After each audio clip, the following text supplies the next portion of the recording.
This is going to be the newest episode of Summoning Insight. Obviously, all the leagues are fully going with the playoffs at the moment, every single major region, and there's lots to talk about. So where should we start? Well, of course, Thorin. First off, I think you should do an announcement about your streams, by the way, because Thorin is officially a Twitch streamer now. So what are you up to? I mean, the thing is, technically for League people, it probably won't be as exciting because at the moment, I just turn the stream live when I feel like it, like on the morning before I start with the rest of my work. So at the moment, it won't be very much League of Legends stuff because every time I've done like a straw poll, like 90% of the people watching live are just there for CS. So to me, it's just obnoxious to like go between the two as if like both games I didn't see an overlap and I'll be like talking about double lift or fucking core JJ right 1 second after I'm talking about something that people care about like Monacy and CS2. So it probably at the moment will be mainly for like CS people, but I do a lot of like the stuff that isn't technically game related, like just essentially Thorin versus Reddit, it's like petty grievances type stuff with industry people. So that's probably got universal appeal. But I would say for now, I'm probably going to essentially curate it, especially for League people, as in if I have like a bunch of League topics, I'll probably put those all together in half an hour and tell people like, right, the next half an hour will just be League of Legends related. So the main reason I don't announce it right now is there's no schedule, there's no plan. I'm not beholden to anyone. I'm just doing it initially to test out some other revenue streams because unlike people like Jacob Wolf, I don't know, I just try to check notes, work for a living. Oh, fuck, that's how you make the money. Who knew? Who fucking knew? It's weird that isn't Monty. I don't just sit back and go, but I'm a 20+ year industry legend, so just bring me money. I just go, all right, is there a way that you can go to money and perform goods and services in exchange for it? Oh, cool. Can I? Oh, thanks. They're just giving it away, Jacob. You just go over there, mate, and start talking about the things they care about in fucking esports, and they just give you the money. It's fucking amazing. I know back in the day, it was better when you sat back on that fucking like king's couch, and they had the leaves with the. And then like some fucking guy brought it over to you, hey, Jacob, you try the newest thing. Like, but some of us have to go and take it. So there you go. I'm just doing a bit more work as usual. It's not a big deal though. And again, there'll be no schedule. There's not a set time. Just click the follow thing and you'll know when I go live. And also, if you're a subscriber, there's VODs for everyone for that. So you don't have to watch it live. You can just turn on just Twitch whenever you like and watch the sub VOD, can't you? So I think I've made it pretty simple. For now, a lot of it won't go to YouTube. What I'll do is I'm doing some of it, basically how Richard told me to do it. You just double dip. Like you do like the beginnings of a video. And then what I'll do is I'll go back in like a week and edit all that into one like 1 hour video or whatever. But for now, I'm just testing my waters. Just testing it. Very good. And it's Thorin with 3 O's. Yeah. On Twitch. Also, I think we should kick off this week with everybody's favorite topic. What? Oh, by the way, I will just say this. Normally, I don't brag, but I'll do it just as an addendum to the Jacob Wolf rant a minute ago. Okay. Do you know, Monty, I essentially turned on my Twitch stream, never begged anyone to subscribe, never asked for anyone to do it. I already have like a number that's like quite healthy. Do you know why that is? Because I didn't just spend 20 years writing things down about facts about esports. I actually built a brand, bro. And like, as a result, people literally do the meme of like, please take my money. So all I'm going to say is, if you're someone out there who imagines you're an enormous brand and you can't do that, then I would say check your working. Like something didn't go right on that one, mate. So that's the one area I do think none of us get any fucking credit for. It is exactly the thing that people say is why we're despised in the industry. You know, our personalities, our unique charm. That's actually the main thing that drives people to want to consume your content. Of course. It is. So yeah, you've got to always play that angle. So I would say there's actually some people out there who might be very good at certain aspects of esports journalism, content creation, but you have to put time into that aspect too. You have to figure out your brand. It's why even simple, small details like make a fun name for people who are members of your crew or whatever, or come up with some tagline or something. Even simple things like that do work. They do help. So speaking of going somewhere and getting the bag, we do have to talk about our favorite subject on the show. All your favorite subject too. What is Saudi Arabia doing this week, guys? And they are up to some shenanigans. Actually, it's not even them. It's just Riot. It's just Riot again, lying about their relationships with Saudi Arabia because they had a big at the conclusion of the magnificent esports World Cup, which if you guys didn't know, Team Falcons, which is definitely not owned by the Saudi royal family or the Saudi Sovereign Wealth Fund, even though they won't say whether they are or not, suspiciously. So they may have won their own tournament in a way. They have won. The Falcons have won the Esports World Cup. What a surprise. So giving prizes to themselves. Very nice. $7 million transferred from one bank account to the do another account attached to that account, probably. But beyond that, at the end of the Esports World Cup, they had a little shindig. They had a big conference. I think it's called the Global New Sports Conference. Oh, let me look it up. The new Global Sports Conference, where they invited a bunch of people. And you know, Thorin, when this was announced, I took a look at that website and I was like, I wonder if anybody from Riot Games is going to be at this conference. Because remember, Riot said, oh, we definitely don't have anything to do with the Esports World Cup. We're not giving them anything, even though they did give them actually, tools, observer tools. And obviously they provided them support for the tournament realm. So they actually did spend time and effort and lied about that when it came to the Esports World Cup. So I looked and I thought, are there any speakers here? There's a lot of people from ESL. Fallen from Counter-Strike was a speaker there. Our dear friend Joe Marsh from T1. Carmack, your old buddy. Lots of people that you might know. I hope the joke isn't missed on people. That part of the conference that was going on the photo Monty was looking at on Facebook included the hashtag Future of Fandom. So Joe Marsh of T1 went to a conference to tell the world what the future of fandom is like. Oh boy. Is it just like a dead body on the end of like a fucking effigy being burned alive? Like, bro, your player was smashing his own face in off a wall due to your fan. Like, these people, they don't even see the irony, Monty. They're just oblivious to it. It doesn't seem like anything to them. No, it's mad. And also, if you have a look at that list there, fucking hell. Why is Chris Greeley he's actually conspicuous, Monty? No, if you notice, the rest of them are all people. He's not even on the list on the website. This is what was just funny. On this photo, right? Okay. So he's basically got fucked because someone tagged him. Okay. Old school boomer meme mistake on Facebook. They've tagged you, and now everyone's found out what you're up to. Oh, bloody hell. Yep. He's at the shindig. Shout out to James Fudge, who found on Facebook this post about the new global sports conference. And on this, you get to see... That sounds sus in itself. He's attending, but they're not officially saying it. Like, what is this? Yeah, exactly. Maybe he wasn't officially a speaker, or maybe he was a speaker and they just requested that he wasn't on the site for obvious reasons.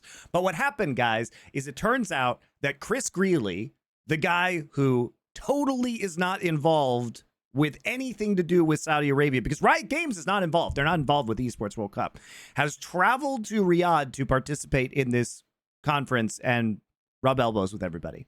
Now, why is this necessary? I think we can only guess. Is MSI happening in Riyadh? Who can know? Who can know because of the way that they answer these questions? Well, technically, MSI 2025 is certainly not taking place anywhere near the Middle East, Monty. I can guarantee you that, but only based on that exact phrasing, if you remember. So exactly.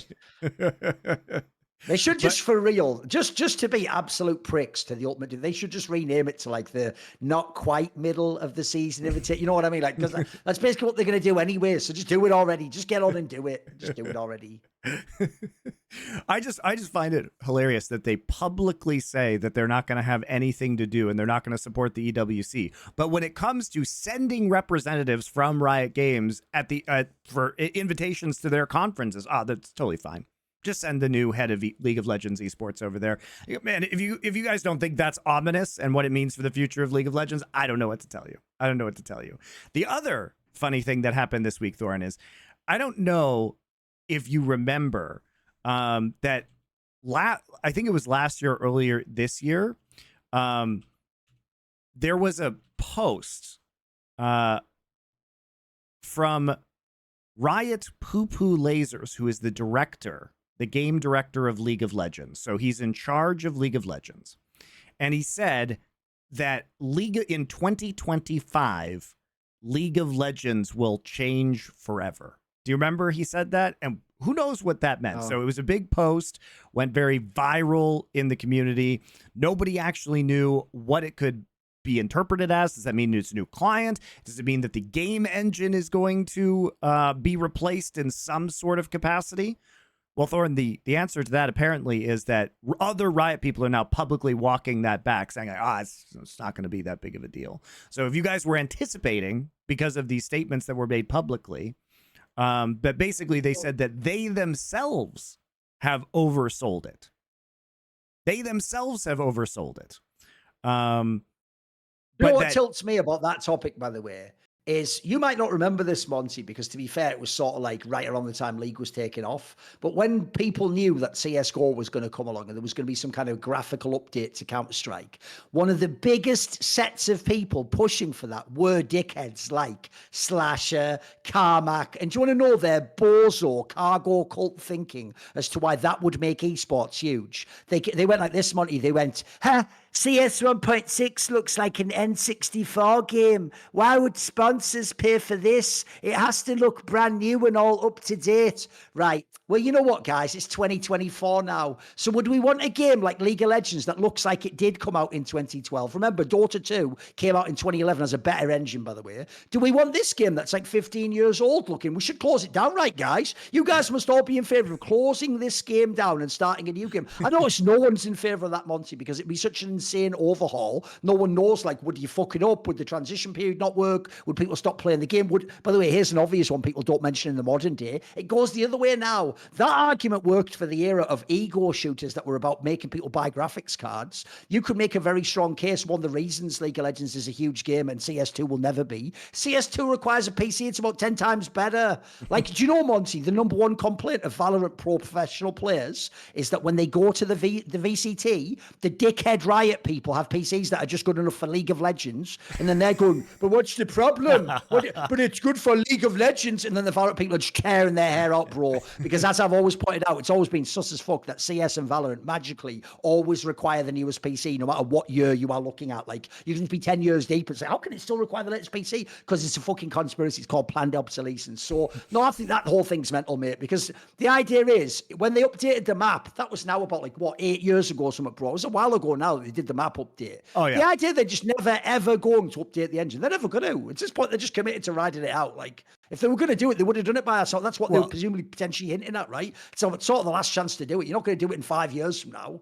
Right. And you know, basically one of the lead people over at League of Legends at Riot, which is the League of Legends studio head, said, we're not redefining what LOL means, upgrading everything at once, or anything at that sort of level. So if you guys thought that there was going to be a new engine, I mean, the thing about it, Thorin, is like upgrading this entire game to a new engine, you don't even know if that would be profitable. Like, trying to upgrade this entire game would be enormously expensive. And if Riot believes that the future is not MOBAs and they've got other multiplayer projects that they're working on that they haven't announced yet, why would they upgrade this game? There has to be some sort of return on that investment. And, you know, young people already aren't playing League of Legends around the world. So is a new engine going to be the thing that does it? Or is the game model itself of having MOBAs obsolete, right? Nobody has released a popular MOBA in a really fucking long time, guys. It's all legacy players who are out there playing League of Legends and Dota. It's not like when they released Pokemon Unite, it was suddenly massive. You guys know what I mean? So I think it's going to be really hard. And sure, we're seeing some like MOBA FPS hybrids like Deadlock come out, but there's no guarantee that Deadlock's going to be successful just because it has had, you know, a somewhat successful alpha period. So we'll see. But I think I was really surprised that they had made some kind of announcement like that.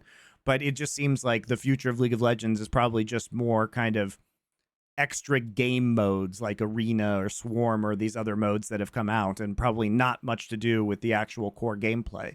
I mean, you can tell by the way they're cutting budgets around the world in League of Legends right now.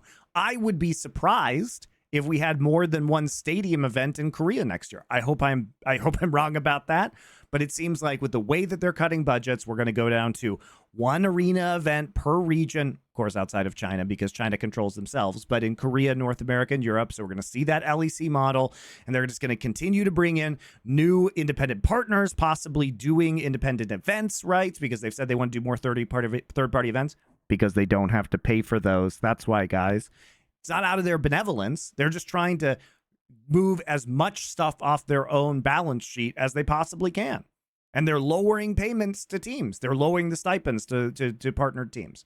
So I can't imagine that this means that they're going to be continuing to invest significant amounts of money in League of Legends. Like, this is basically just allowing it. It's not going to die tomorrow, guys. Obviously, still an enormous game, but it's definitely, they're just putting it on life support and going to add a few modes to kind of retain casual players. But I don't think we're going to see massive changes at the esports level at the very least, or anything that would really affect it at the esports level. It's why it's so mental to me that they still do that thing where, like, for example, LCS availability for the studio got affected by Valorant. Because, bro, these guys are such bombs. They don't even run the two games independently, just try and make both succeed. They're like playing, like hedging their bets with both games and like waiting to which one they're going to dive over to next and which one gets the primary focus. Like, just make both massive, you morons. There's not even any overlap between them. By the way, speaking of which, there was also this story as well that I fucking love, where that guy, Artem Bykov, who was like the fucking LEC commissioner for over in Europe, does himself the same fucking playbook as every commissioner now, which is none of these fucking updates are on a website. You have LOL esports, you have at LEC, you have at LOL esports. Like, use these fucking platforms, but they don't ever do that. Whenever they announce something has changed, they put it out onto some bullshit personal account. So the Chris Greeley one was pretty bad, guys. The Artem Bykov guy has 3,000 followers on Twitter. That's it. He made his account in 2011, for fuck's sake. And what he did is he just did a tweet that put, first of all, how amateurish is this, Monty? You know, the actual, like, little emote for a fucking, like, alarm, like a police siren. He did that like actual scammers do when they take over, like, a Twitter account and go, like, send Bitcoin to this address. He did that actual little, like emoticon, like, LEC update. Why would I need my LEC update from your Twitter account with 3,000 followers? You fucking nobody who nobody knew 5 minutes ago. Put it on a website. So it goes, hi, everyone. I hope you're as hyped as we are for the LEC season finals show next week. Right, already that's mental. Why are you telling me stuff on your personal account about a road show next week that caps your whole season in your region off? He goes, I wanted to share some news with you all ahead of the event. ... Okay, so we're just fucking doing that now. We're actually writing like a teenage girl. And then this is where it gets amazing, because he immediately gets community noted on his own tweet where he goes, That was funny. He just lies, basically. He goes, we're making a tweak to our on-site co-streaming plans. And we will now have Ibai co-streaming live from Munich, while Kometo will be joining us from home. The community note then says, Riot didn't find a solution. In fact, Kometo gave up his place to Ibai so he can support his team on site. Do you see how different those two statements are, guys? Right, one of them is like, good news, we're going to have Ibai live, which is like, oh, okay, cool, that'd be cool. And Kameto's going to be at home. And say, well, that's bad, we want him live too. No, he's going to be at home. So, you know, a bit of both. It turns out, actually, because Ibai's team is actually in the fucking tournament, Mad Lions, guys, whereas Carmine Corp isn't, Kometo just did him a favor and was sort of, you can just go, since it's your team, basically. What, so, did they only have room for one PC? For so basically, guys, what this means is that they only had room for one co-streamer, I guess. Like, is Cage well, listen going? to this. Listen to the way this is phrased. Over the past few days, we've made adjustments to suit their personal preferences. Listen to this, Monty. Listen to the load-bearing words. And in the end, right? So listen to what "and in the end" changed in that sentence. Both parties are happy with the final plan.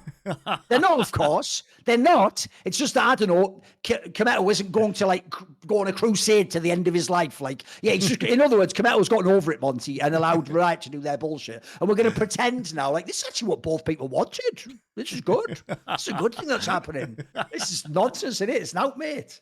It's fucking out. I just love that they have one roadshow a year and they couldn't actually plan properly. And by the way, Thorin, this is right after they announced, like last week, that this was, by the way, the biggest, most viewed LEC split of all time. Now, can you remind me, Thorin, who is that thanks to? Who added that viewership? Oh, was it Kometo and Ibai? And yet, for an entire year, they couldn't plan to have a streaming station for both of them at the finals. I mean, it just, they basically are trumpeting the success that Kometo and Ibai have given them, and then just lying about their appearance at both of them at the finals simultaneously. It's outrageous. Also, don't forget, Monty, that they did buy their slot of like 66% of their slot for like 15 million fucking pounds. It's mental, mate. That's what it gets you. Buying, literally, think about that for a second, guys. 8 figures US dollars doesn't even get you a spot for an overweight bloke to stream on the fucking stadium. What is going on? How many more million does it take? This is mental. And not only that, you don't even just announce, look, I apologize to our partners that we don't have more space for them. You go, good news. Kometo will be streaming from home. And they actually put it in the tweet, Monty. They go like, and it will like, and now more. I'll read the actual phrasing of this cocksucker's thing. He goes, look, he goes, the lineup of talent core streamers and broadcast partners for this event is absolutely stacked. And I'm super excited that fans tuning in from home will have the opportunity to watch the event in more ways than ever before. By someone just being at home. What are you talking about, you lunatic? That's worse. That's also, by your logic, like if one of them did it in a broom closet, would that also make it more diverse, the ways you're watching the game? This is nonsense. What a rip-off. Kometo actually got ripped off. Also, remember the fact that LEC was the last league of all of the major regions to even allow co-streaming in the first place, guys. It was the last region. And yet, now they are saying, they are congratulating themselves that they had the highest viewership ever, which is like, okay, well, if you had it now, why weren't we doing this previously? And secondly, if it's so exciting that it's so stacked with co-streamers, why wasn't it exciting previously to have co-streamers? Because you literally denied absolutely everyone the ability to co-stream, and people had to do watch-alongs, like live viewings instead, where the user had to sync the game and the audio from the streamer. So why is it exciting now? What change? I'm desperate to know what changed that makes it exciting now when it was absolutely unacceptable previously. I'd love to know the answer to that question. This whole thing is just so crazy. It's so crazy. I don't even understand why Kometo isn't calling them out on this. What, I mean, they're not sadly, he's just 10 years behind the cock game that was mastered by the fucking LCS owners. He's like, hey, if I call them out, Monty, then it could cause me problems with my partnership. It's like, have a look how I went for the last 10 years. You're just getting wrecked all the time, mate. Nah, they need him because they need him in his brand. Against them, bro. Yeah, but the difference is he has actual mad power that even like the NA owners don't really have. Like he essentially has the T1 fans of Europe. He can just turn against them, doesn't he? That's why I'm surprised that he's not doing anything. But whatever. Do you want to talk about LEC and the probably not super good ending to this season finals that we're going to have? Also, as an aside, I have heard that they are struggling to actually sell tickets in Munich, which, you know, is that really a surprise? Is that a surprise? Do we really believe that Munich, the same country that you hold the entire LEC, is the best choice for your one arena event of the year?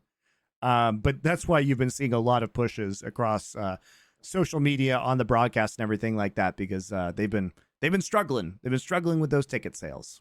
Maybe they'll sell them out. How incompetent are these people? Because remember, the dumbest thing about that is, Monty, unlike actually some of the CS tournament organizers, Riot especially can know where they want the finals to be. They could book this 2 years out, mate.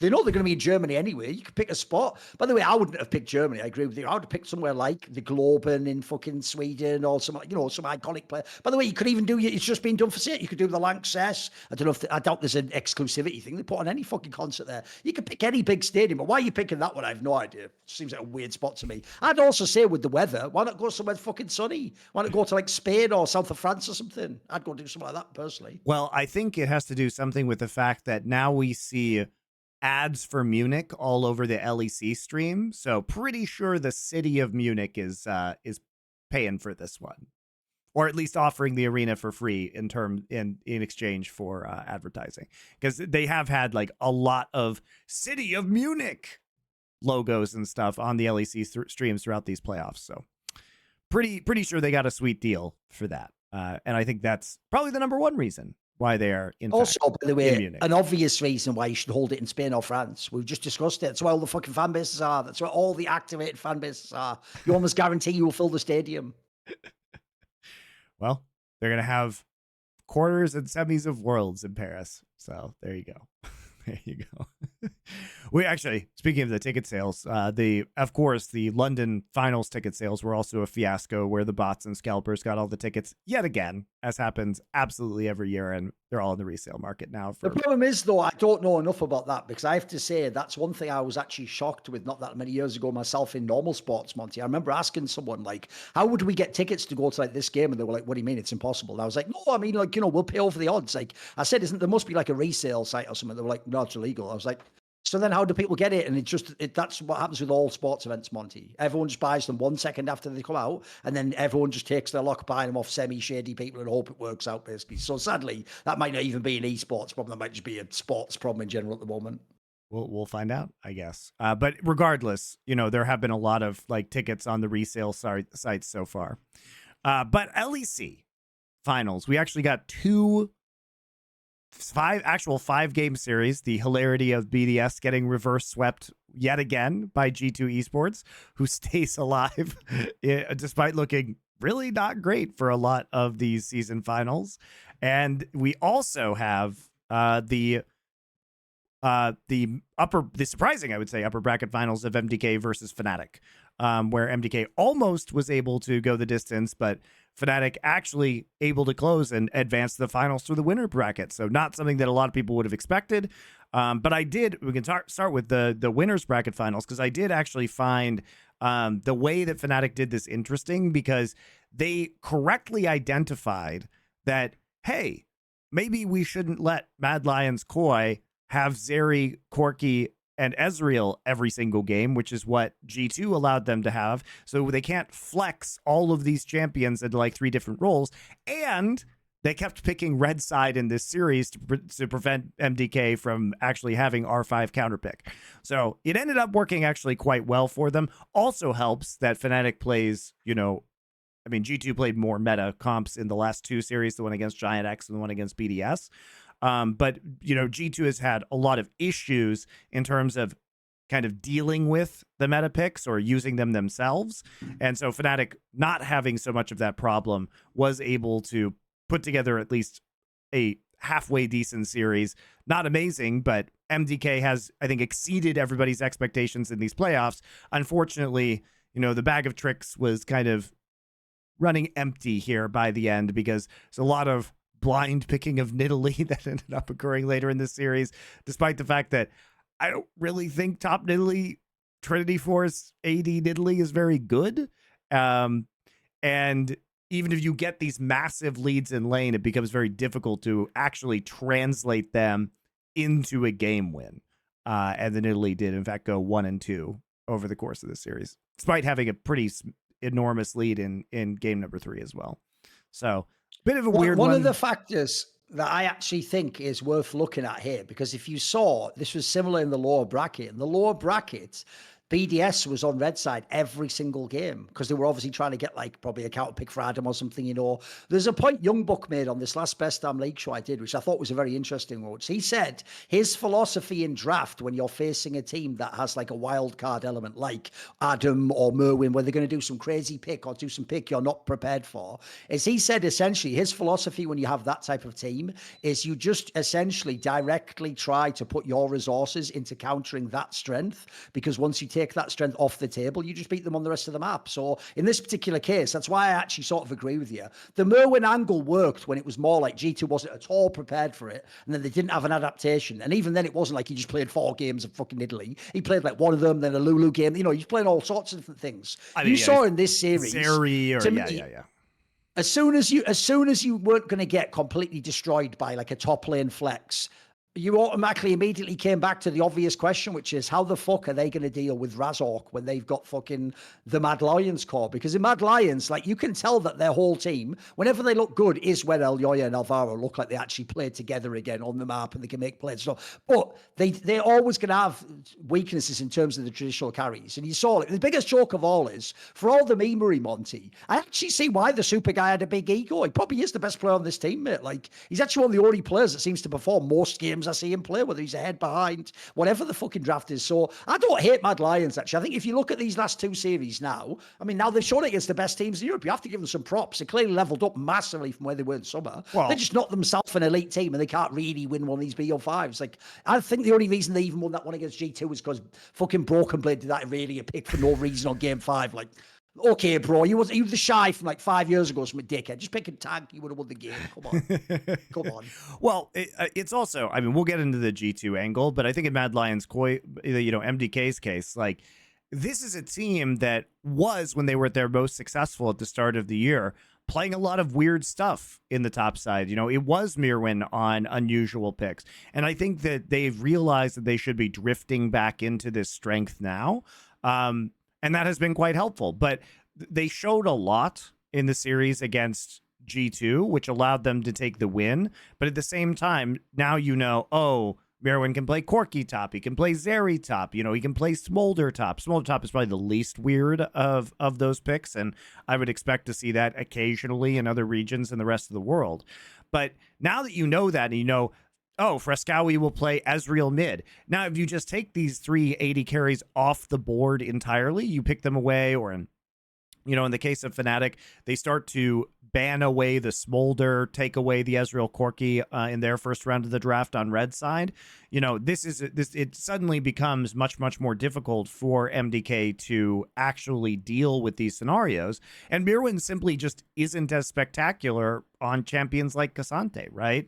And so that's when we get into, oh, well, now Mirwin is going to be he's going to be out there and he's going to be playing the Nidalee, but now we have to blind the Nidalee. And okay, the Nidalee got a huge advantage on Oscarinen's Gnar, but what exactly does Nidalee do in the late game when you have a kind of an hybrid AD tank build on this champion? And if you're not going to be able to effectively poke and then occasionally, provide the all-in or provide mobility to collapse into a side lane. Like, I think it can be good in a pick composition, but, like when they paired it with the Ivern and the Ezreal and the LeBlanc, and they were able to kite effectively and get some poke down or create picks, I think that worked for them. When you don't have the Ivern and you're kind of just playing a straight up front to back, like it doesn't seem to matter whether you have a 2,000 or 3,000 gold lead on this champion, because it's not going to translate into actual team fight wins. It's like Quinn, guys. Quinn can dominate champions in lane, but you have to be a very good player or extremely ahead, like not even, very 5,000, 4,000 gold ahead in order to translate this into an actual team fight victory.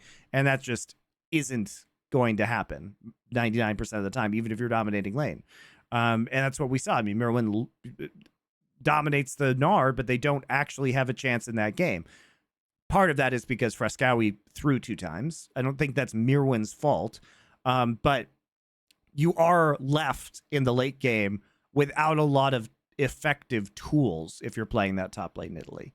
And you don't have the chunks with the spears that an AP version does, or the heals that an AP version does, in order to kind of really grind out fights in the neutral around objectives. So I think it's rough. I'm not a huge fan of it, but Mad Lions just think it's blind pickable, and they decided to lose 2 of the 3 games that they played on it and lose the series as a result. One other point that someone made, I won't say who, because obviously you'll have to watch when it comes out. It comes out today, I assume, the Best Damn League show, with whoever the host was for that. But basically, one point they made that I actually agree with as well is, it doesn't make any sense, but for some inexplicable reason, that Chovy guy has like the games of his life against Humanoid, mate. He's not even that good a player, but every time he plays Humanoid, he just has like 1 or 2 games where he just pops off like a motherfucker. Like, what? And it happened in this series too. Like, that's why I just don't buy Mad Lions. Like, I have to give them props. They're obviously way better than they were in summer, but they still should be worse. They should still come third. It should be them third, and that should probably be... Well, here's the funny thing. I actually do think you can have a way more interesting convo now of, like, is Fnatic finally going to win a split? It's totally plausible. G2's giving everyone a chance now, mate. Yeah, I mean, let's just say I am still suspicious about that, just because... We'll get to G2. Like, they have shown a level of improvement.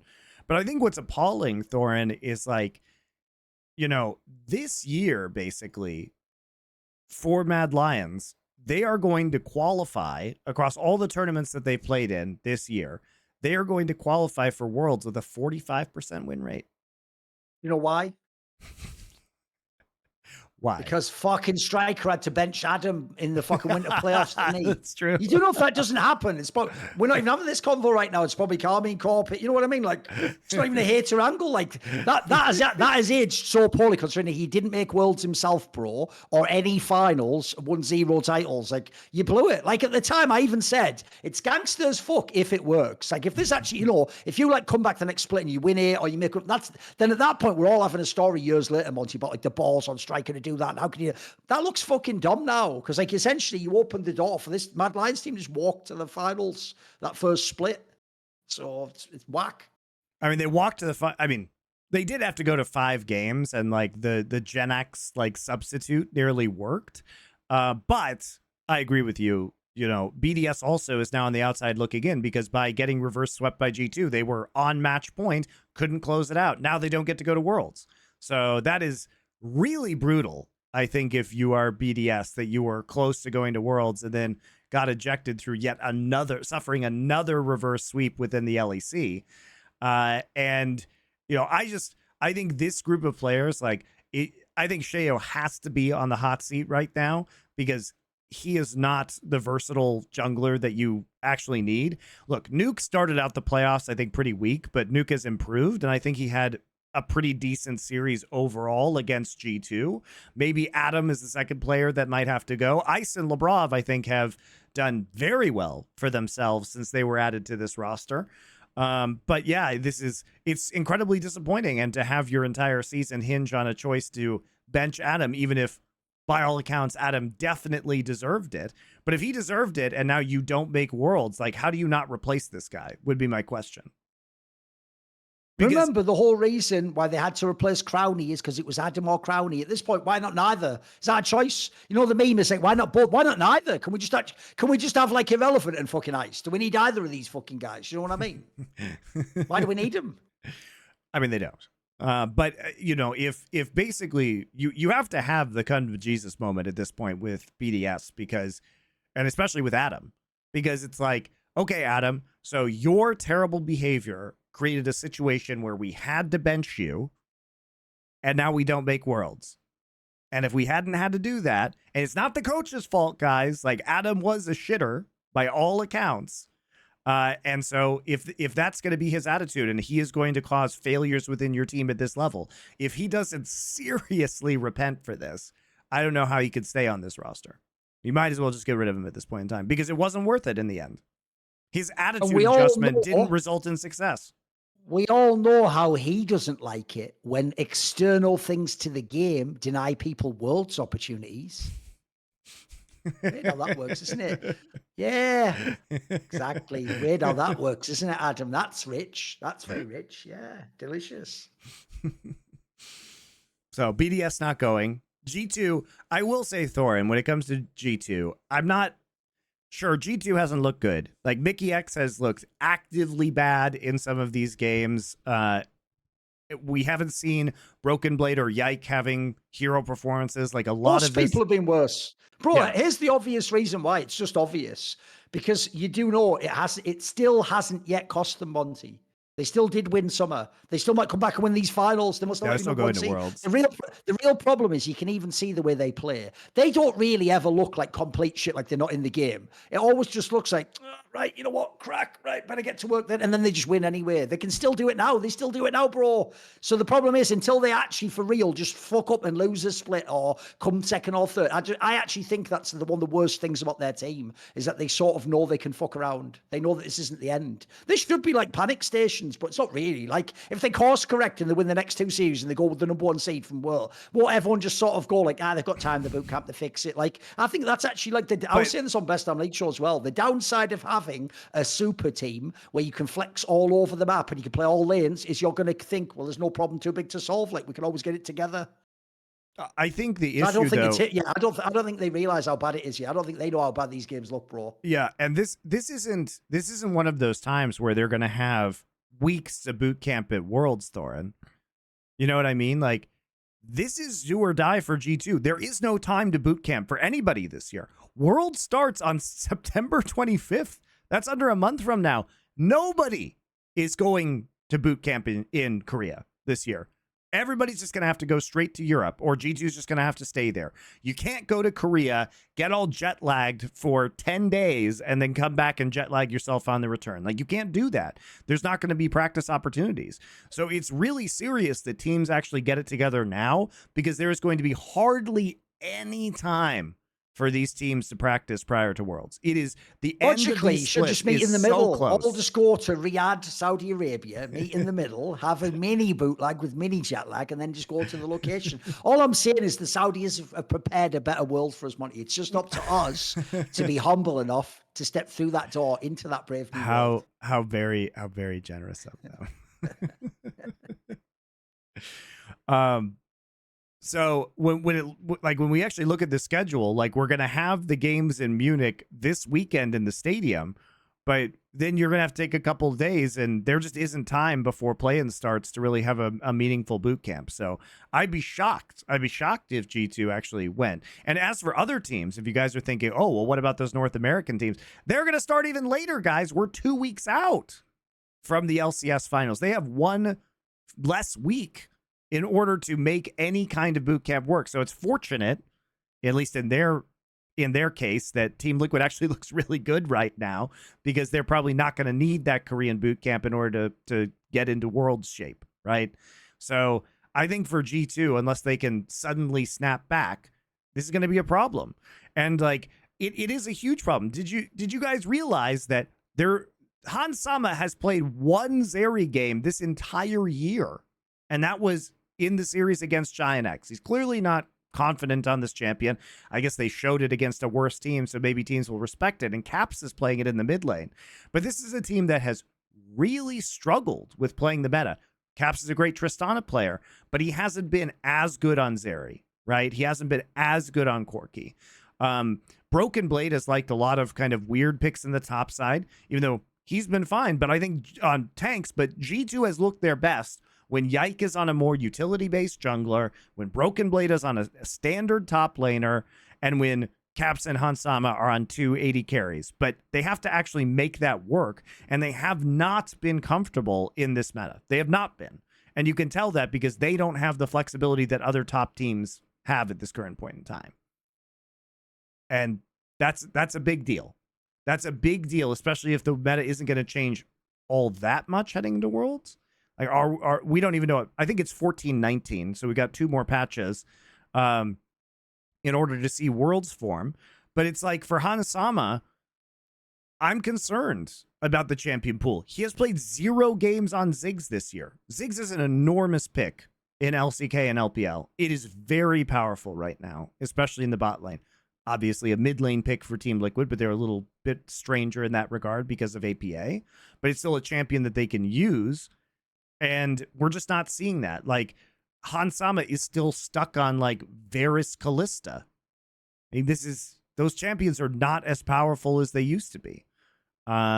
So I don't know, man. Like, it just seems like they don't have all of the tools that other teams have. And Mad Lions, for all their faults. Oh, mate, if G2 was in LPL, they would really struggle now, mate. Like, you know how many games I've seen in the LPL where someone just dives bot lane, gets like 1 kill ahead, and then you can just basically win the game off that if you have like super powerful bot lane. Like, G2 would get murked in the LPL, mate. Yeah, I mean, I think it's true. And over there, Zeri mid's unbelievable, takes over the game all day long, mate. Like, you just don't see that in their team. G2 doesn't do that. Yeah, I mean, the Tristana is very good, to be fair, but they also just don't seem to prioritize a lot of the same picks that other teams do. They don't seem to flex them in the way that other teams do. And I think they were kind of lucky to escape the BDS series with a win. Like, some of those games that they won were not the last one, obviously. That was just a complete stomp. But, you know, it got hairy there for a little bit in games 3 and 4 for them. And they had to kind of scale up into the late game. And like I said, I'm glad we're seeing more kind of meta standard compositions from G2, which does give me, I still think I would pick them over Fnatic if push came to shove, because it's not like Fnatic has had outstanding performances. And, you know, if you think about the Mad Lions series, Noah did actually generally have a very good series versus Mad Lions. Games, yeah. But is that what you want to hitch your wagon to, whether Noah has a good series or not, that's just not reliable. That's not a reliable way to get wins for Fnatic. So I need something more than that in order to really predict them versus G2. Don't you also think as well, another problem they've had in their team was, because for the first year or so, you never really knew, actually, who is Yike supposed to be as a jungler? Because he came into their team, they made it all super cozy early on, like Danny, Jojo style, integrate him into the team, gradually let him start playing a little bit more. He could play the Belveth or something crazy like that every now and then. But like, if you look at him this year, I also feel like he's sometimes a bit mismatched with their team. Like, I think sometimes if you look at the comps they run, Monty, sometimes they do just want him to be like old Yankos and just play like a Sejuani or Maokai or just play something chill, you know. But I get the feeling Yike wants to be like some sort of star jungler and he wants like the fucking carries and shit. Like, I don't know, that feels like a bit of a mismatch to me, because one thing I actually appreciate with most top teams is, in my opinion, the main thing is, you see this with BLG right now, mate. I don't actually think Wade's better than fucking Jun, mate, but he might be better for the way BLG wants to play. That's the problem with jungles and supports, isn't it? Like, you don't always want the better player. Like, maybe you don't want self-made, maybe you don't want a guy with hands, maybe you want a guy who just plays like Santorin and just plays for the fucking lanes or something. So I also wonder how them mixing that in, because before the game was somewhat set for Yike, whereas actually I feel like now, especially when you're playing teams like with Razork and Elyoya, these junglers have massive impact over the game, mate. So what do you think of that aspect? Like, how do you think about Yike's play within their team? I mean, I think he's over-engaged at times, you know, in the summer playoffs or in the season playoffs right now, and that he's gotten caught a lot. He's gotten ahead of the team at times on Vi. His Vi looks kind of worse than it has in the past. I think they're best when he's on Maokai Sejuani. That's what I think. I think you look at those champions for him and you look at the way that it interacts with the rest of the team, and I think it's boring, it's standard, but it also has, I think, the least amount of variance for this team. And there's too much variance within G2 right now. And so I think going back to basics and going back to kind of cookie cutter meta is very good for them. And I think it will and has helped Yike. Like, I don't want to see any weird Yike picks. Unfortunately, that's part of the power of G2 at international competition, right? Is having these picks, but they are just worse when it happens right now. I mean, I think the biggest offender has probably been Mikyx on some of these engages, but on the whole, as a team, whether it's Yike or Mikyx going in first, there hasn't been the follow up there a lot of the time. Like, they have looked very uncoordinated when it comes to the way that they're playing the map. And I don't know it's very weird, because that hasn't been a problem for them in the past, but it seems like one player is always going in while the others are going out these days, and that causes them to lose a lot of these team fights. And then you stack on top of that picks like blind Aatrox and shit. Like, why are we doing this? Why are we doing blind Aatrox? Like, we don't need it ain't the patch for blind Aatrox. You know what I mean? Just play standard. Just try Like, if and I play was more G2, standard. for real, I might just do what BDS has been doing, mate. When BDS became shit, they just had the most obvious cynical draft response. Yep. They would like just draft team fighting champions and just team Yes. fight around objectives, and it worked against everyone except G2. That worked. So, like, dude, you could do that too. You could probably just win LEC doing that. It's easy. Come on, you've got the team for it. Yeah, it's just a matter of them actually being able to play the priority picks, because giving those away has been problematic for them. But I mean, Sheo got relegated back to, Sheo's a player who we might know for his Jin Zhao play, but when that's been out of meta, like, he hasn't been that AP jungler guy. He is literally like Maokai Sejuani guy only. That is him these days. And that's what why they the need. whole French thing does dominate the like discussions around that team. Because if we're just viewing this team without any, if we imagine there's no like cultural bias here, Monty, we're just upgrading the team, he'd be an easy person to upgrade, in my opinion. Like, by the way, there's even people everyone are going to hate on now. They're going to think, I play shit. I'd take like Marcoon over fucking Sheo. Do you know what I mean? Like, it seems like just a better version of the same sort of player. Like, who can actually just play more shit, more experience. I think so, mate. Easy. Yeah, it might be, but yeah, it is. Sheo's one of the weakest parts on this team, mate. Yeah, I mean, I think definitely within these playoffs. I thought it was going to be Nuke at first, but Nuke, like, I think really stepped up. But Sheo, absolutely. I mean, he's had a shot at this point in time. This guy must be Well, replaced. Nuke has is this, bro. Nuke is fine if you want to be the third or fourth best team. Sure. But if you're going to play against Humanoid and Caps, when's this guy ever going to win a best of 5 for you? You know what I mean?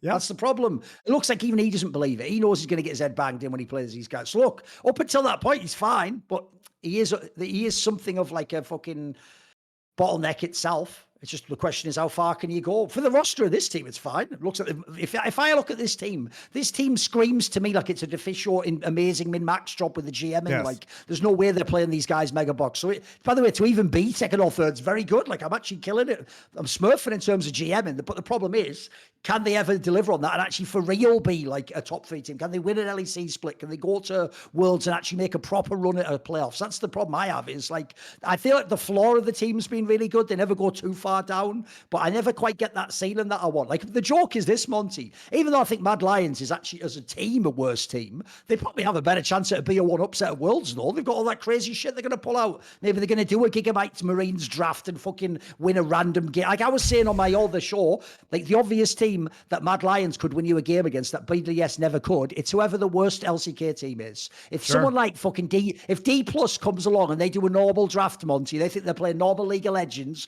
and just give aiming the obvious ADC, but then you have some crazy triple flex into a top lane pick. That's how you can win a BO1, just in a Swiss system. You'll never win the series, you'll never beat them heads up, but you might win that one BO1 bullshit pick like that, you know. That's what a Mad Lions can do, whereas that's the downside of BDS. They don't actually have that flex factor. In fact, the saddest thing of all is, you know, the whole thing before was, we used to talk about BDS this way, Monty, it was all about, but how's everyone going to deal with Adam? And it's the other way around. Now the question every game for BDS, are you ready, is this: how's Striker going to deal with Adam? That's the fucking first question out the gate now. Once Striker deals with him, we'll see if the other coach has to or not, mate. Because I'll tell you what, that guy's outstayed his welcome, mate. He actually has. Yeah. Like he's sort of gone back to just being a mid player, and he's just like not that insane. He's not really a massive win condition. Half the time you do. What's funny is he had good games. Like I thought those games he had on like fucking Cassiopeia were pretty good. Actually, he had one that looked fucking sick, but that was one game. Then he'd have a bunch of meta games where it's like, what's this? It's just average. So I think their team's in a bit of trouble because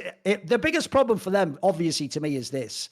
If you are Mad Lions and you are BDS and you stick with the same core and other teams do upgrade with GMing, you're just going to end up 5th and 4th. Like you're not going to win the league next year. So I think those teams need to do massive surgery, but who knows? They look like they might just stick with the core. They have their own reasons too. I mean, I guess I think it would be disappointing for a lot of people if that were to actually go through. But you know, what can you do at this point in time? Like the seeds for Worlds have been set. You have a long off season to think about that roster. I mean, I'm not excited to see them again. Honestly, I feel like I know exactly who these guys are and what the ceiling is, and that's just not going to change. It's just not going to change. So I think you have to mix it up at this point in time. I think you minimum has to get rid of Sheo, if not Sheo and Adam, possibly Nuke as well, if you can find any way to upgrade off of that position. Ice and LeBron have been surprisingly solid. Like I would keep both of those guys. Those seem to be like they actually seem to have a higher ceiling than the rest of the squad. So it is, I mean, LEC has just been a disappointing league as a whole, though, so it's hard to figure out ways that you could meaningfully upgrade it because there have been a lot of flops and failures and low-quality gameplay within this league. So maybe they just do run it back because it's the safe thing to do, right? And I just worry that since the 3 players we're talking about are the fucking French players, they're just going to pick most of these guys and stick with them. And it's like they're their guys and they brought them through and all that jazz. Whereas I hate that thinking, I have to say. Like, it's the one thing if you don't have any budget and you have to do it, fair enough. But if you have the money, you just move on. Like, one of the things I've never understood in the modern days, this, Monty, is people who get to the pro level and they're doing that like, yeah, but I'm friends with him. It's like, you know, to even become pro at any aspect of esports, you have to, by definition, be very ruthless early on. You probably started playing with your friend. You have to leave him behind. He's not good enough. Then you have to go to another semi-pro team. Some of those guys are cool, but they aren't good enough yet. You got to leave him behind. You have to cut about 50 people before we ever see you as a pro. So why people then get to the pro level and just stick with each other, I'll never know. Like, your career isn't long. You've only got a few years to be relevant in a league like this, so just make the changes. By the way, this is actually the perfect time to make the changes of your BDS. Maybe there is a world where people like Irrelevant would come to your team now because you're beating his team. Maybe he actually would want to join. Maybe he thinks it's his chance to go to Worlds, to win LEC. So I would capitalize on it personally. This is where I would make the big power moves if I'm them. Yeah. I mean, you have to, because if you're losing to this iteration of Mad Lions Koi and they're actually taking your world slot, at some point you have to realize that the variance, with Mad Lions Koi, at least having a higher ceiling, is worth it in some capacity. I'm gonna check BDS's like all season stats. Yeah, they have a 57% win rate. They don't make it to Worlds. MDK has a 45% win rate all year. They do make it to Worlds, right? Says everything. And part of that is the choices that BDS made. But more, a higher floor, lower ceiling didn't actually get them the ticket that they wanted to get. Whereas MDK peaked at the exact right time and was willing to go back to a more unique style that was able to create at least one massive upset. I mean, it's also unfortunate for BDS that they had to hit G2 in the lower bracket, because clearly they were not expecting them to face them, or face G2 there for that world slot. So G2 losing, I think, was a bit of a bummer. Now, would they have also lost to MDK in their current form? Probably, but it's much more mentally intimidating, I would say, to face G2 in a elimination and they're out of season finals moment. So, but I won't miss BDS. I'm not going to miss them at Worlds at all, because this is a team that just would get clapped playing the way they do against actually good Asian teams who just do everything that they do better.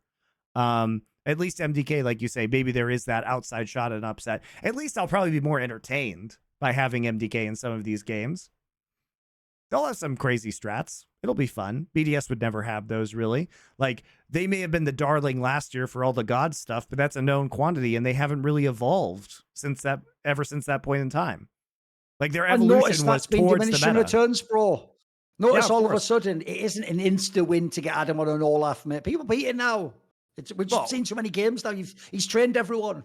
Yeah, I mean, to anticipate it, right? So you can draft around it or ban it in the second round if you need to. You play red side so they can't R5 surprise you. I mean, teams, I think Fnatic actually presented a very, if you, in terms of dealing with surprise drafts, if you look at the way Fnatic handled Mad Lions Koi, it provides a roadmap of how to deal with these kind of teams, right? You take away the flexes, you take away the red side, you force them to blind that lane, which makes them play more standard most of the time, or just play Nidalee, which then isn't that big of a deal if you know it's coming, and then you're able to kind of grind out that series win. So there is a blueprint, there is a rubric, and I think, whatever. I'm done with BDS.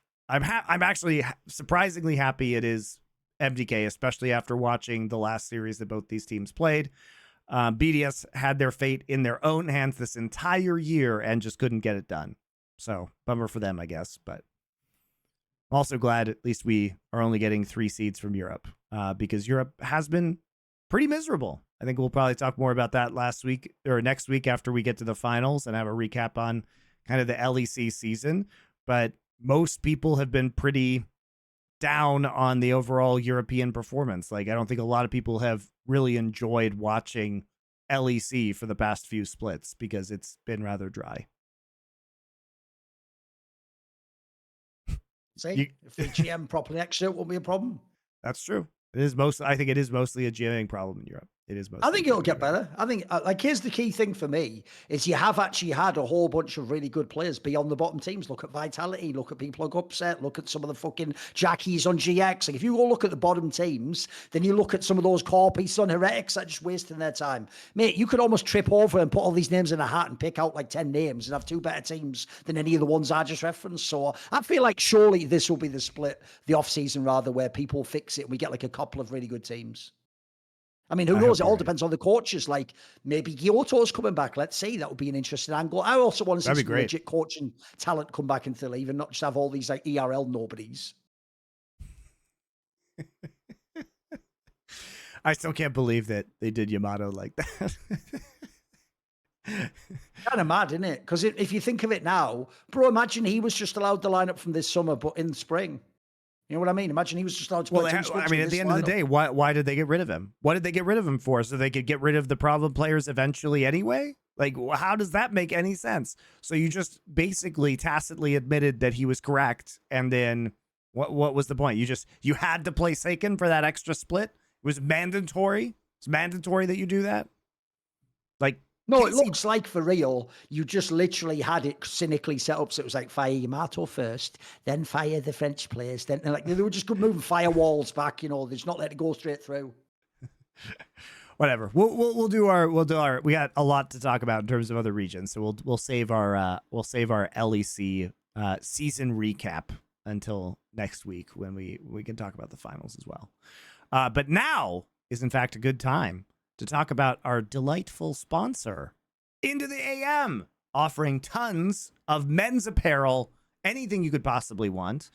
Thor and I are both wearing t-shirts right now, graphic t-shirts from Into the AM. Very comfortable. Those graphic designs, they go through the wash just dandy multiple times. The t-shirts are very comfortable. I also wear a bunch of their unbranded t-shirts like almost every day now. They have absolutely everything you could want. They have shorts. They have button-ups. They have Henleys if it's getting into, now that we're getting into the fall and you might want something a little bit warmer. But most importantly, guys, they have a massive sale going on right now. So from now until September 9th, they are doing their Labor Day sale, which is up to 50% off everything site-wide. So it's a site-wide sale. You can get up to 50% off. And on top of that, if you go to intotheam.com/LFN and use code LFN, you get an additional 10% off. So you can actually get up to 60% off with this sale. And guys, they ship to a lot of places around the world free. With a certain minimum size order. So if you've been thinking about getting into the AM, I know a lot of you guys have gotten a lot of feedback that you like the stuff we're doing. We're actually going to do a graphic shirt design collaboration with them later this year. So we've been soliciting feedback from you guys on that in our Discord server. So thank you. They've been putting sketches in there. They've been great to work with. Thank you very much for going over there. We love the quality of their stuff. It's been awesome, but huge savings if you guys head over there now before September 9th and the Labor Day sales end. And, like I said, you get that. It's all the discounts stack. So whenever they have a big sale like this, you also get an additional 10% off. So you get some really, actually very sweet deals. So go on over, check them out. intotheam.com/LFN. Use code LFN at checkout. September 9th. Do it before then. You can get everything you want over there. Pants, shirts. And support us. Yeah, and support us. Obviously do it for yourself, man. Be selfish first and then help us as a knock-on byproduct. We're Thorin, we're very thoughtful towards our viewers. We've figured out the system where you guys get good stuff and we approve of these sponsors because these are products we use ourselves and it helps us at the same time. So hopefully you guys are finding value in this. But thank you very much to Into the AM. We'll have more announcements about our collaborative designs. We'll show up, obviously, wearing it at some point on this show later this year once we move through the production process with them. So thanks a lot. Excellent partner. What region would you like to talk about next, Thorin? Now that we've waded through the swamp that is LEC. I mean, being as we all usually go in a different order, let's do LPL. Because actually the LPL's gotten way more fucking open than you'd expect. Like, people don't very surprising results. Crazy run. Yeah, it was really crazy, mates. Yeah, I think what you guys need to know if you haven't been catching up with LPL, which is very disappointing because it actually probably this season has been the best season to watch LPL in many a year because of the new format where we get to see all the good teams kind of constantly playing against each other. And we also had the banger bracket. We get to the top 4, and now we're just here awaiting basically the grand finals. So everything is already played out. It's not one of those scenarios where, like in other leagues, you have the losers bracket finals played the day before the grand finals.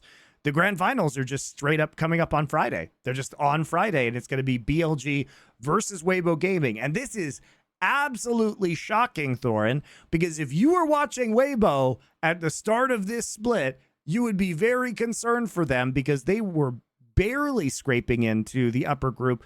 Tarzan joined this roster and everybody's so excited. It's like, ooh, Tarzan and Breathe are joining Weibo. Like, surely this team's going to be really good now. I mean, they're the reigning runner-ups of the World Championship, but of course they got rid of the Shy, made these roster changes, and then they needed some help. But this team looked abysmal at the start of summer. Struggling in that group with NIP and Anyone's Legend to kind of even get out into the upper bracket, what should have been a slam dunk for them. Xiaohu and Tarzan just individually looked absolutely awful. And then we get into the actual summer season and we start having conversations about, is Tarzan legit the LPL MVP? Like, that's how much things turned around for them.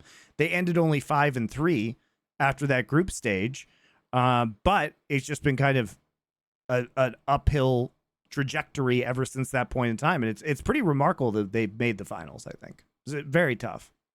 I mean, I will say, when they made that roster, on paper, it did look very good. Like, if people knew Breathe was always like a prospect, Tarzan domestically has always been good in both LCK and LPL. It's just, again, you always know who didn't watch them play at Worlds. It's why, actually, by the way, as an aside, I loved that where this last Worlds, I had all bozos telling me, like, well, obviously Tarzan wins Starday Award. It's like, all he did is lose to JDG, you fucking moron. Like, what did he do wrong exactly?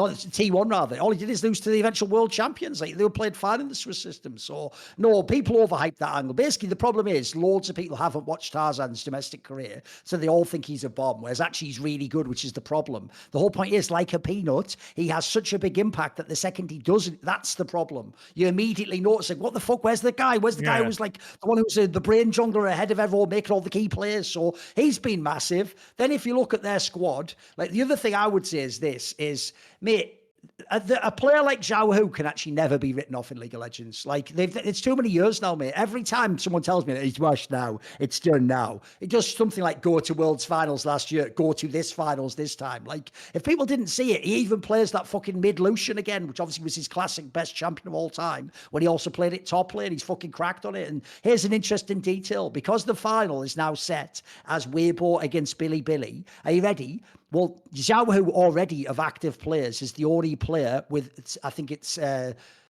was it 5 or 6? I think it's 5 titles he has. He's won 5 titles, right? Or was it 6? I'll double check. But anyway, he's the active leader, right? But Knight is one behind. So either Knight ties him for most titles ever by an active player, or Zhao Hu will inexplicably go 2 ahead of everyone because the other player's Clearlove, who's never coming back to play again. So it actually is, if you do this right, it's a momentous final too. You can have sort of like a big moment, because if you think about it, right, they are both Chinese mid laners. They aren't some like Korean import. Like, it's actually, first of all, fitting that Chinese mid laners would have the most Chinese titles, but also in some ways, Knight's trying to become what Zhao Hu did, isn't he? And be the player that leads the region and potentially can win everything. So, although neither of them won Worlds, funny enough. So, in theory, it could be a mega final. And even though on paper BLG should win, like, they have looked way better once they got out of the first few weeks of the split. The problem is, all these games in the playoffs have had really, like, even some of the 3-0s, the games are pretty close. Like, they're still in it. Like you go to 15, 20 minutes, it's totally up for debate as to who's going to win. It depends on a Baron fight or a Dragon fight or whatever. So, no, it's fucking mega. The one sad thing is this, though. The way that Top Esports lost to Weibo was so fucking inexplicable. Like, if someone wants to look at this, it's mental. There's a game in Game 5 where they're losing. They're down, like, I don't know, 3 kills to 5 or something. And they just see the Braum comes up the mid, and they just send it completely on him. An attack on a Braum as though it was like, you know, like a squishy, like, support, you're just going to pop instantly, win the fight. And they just lose an extended skirmish all the way back and just lose the whole game. It's so inexplicable, it's bonkers. But Weibo's actually done that against a bunch of the top teams now. They've gotten all these teams to play, like, shitty League of Legends and just won with the team fights around dragons, etc. So it's been pretty interesting so far. And I just love it when old legends just keep trucking on, mate, and they just find a way to keep getting through those matches. That's why experience is probably the most underrated quality still in esports. I will say, at least with Top Esports, because they clearly had a very good summer split, and I think we kind of expected more out of them. It was a surprise loss to Weibo, but also, like, Cream and Jackie Love, maybe, you know, they didn't have the best series overall, which really, I think, hampered Top Esports. You know, Cream had been, I think, another possible, like, MVP contender for parts of summer, and clearly this is a really good meta for him, but he was rather feast or famine in this series versus Weibo, and Jackie Love was, like, a bit shaky, especially in lane as well. So I think we got to see some of those worst qualities of those 2 players over the course of the series, and I think if maybe one of them was having a good day, maybe Top Esports comes out on top in this one. But I mean, as far as I know, they were the only team where I think every single fucking player, I think every player made the All-Pro teams, mate, from Top Esports. So it's actually sad that they didn't make the finals. They were sort of, it should have been them and BLG on paper, but this is why I told you it's a cool angle. Like, the Weibo guys, like, they have some mega experienced players. Remember, they've also got fucking Crisp, also a world champion from fucking FPX back there.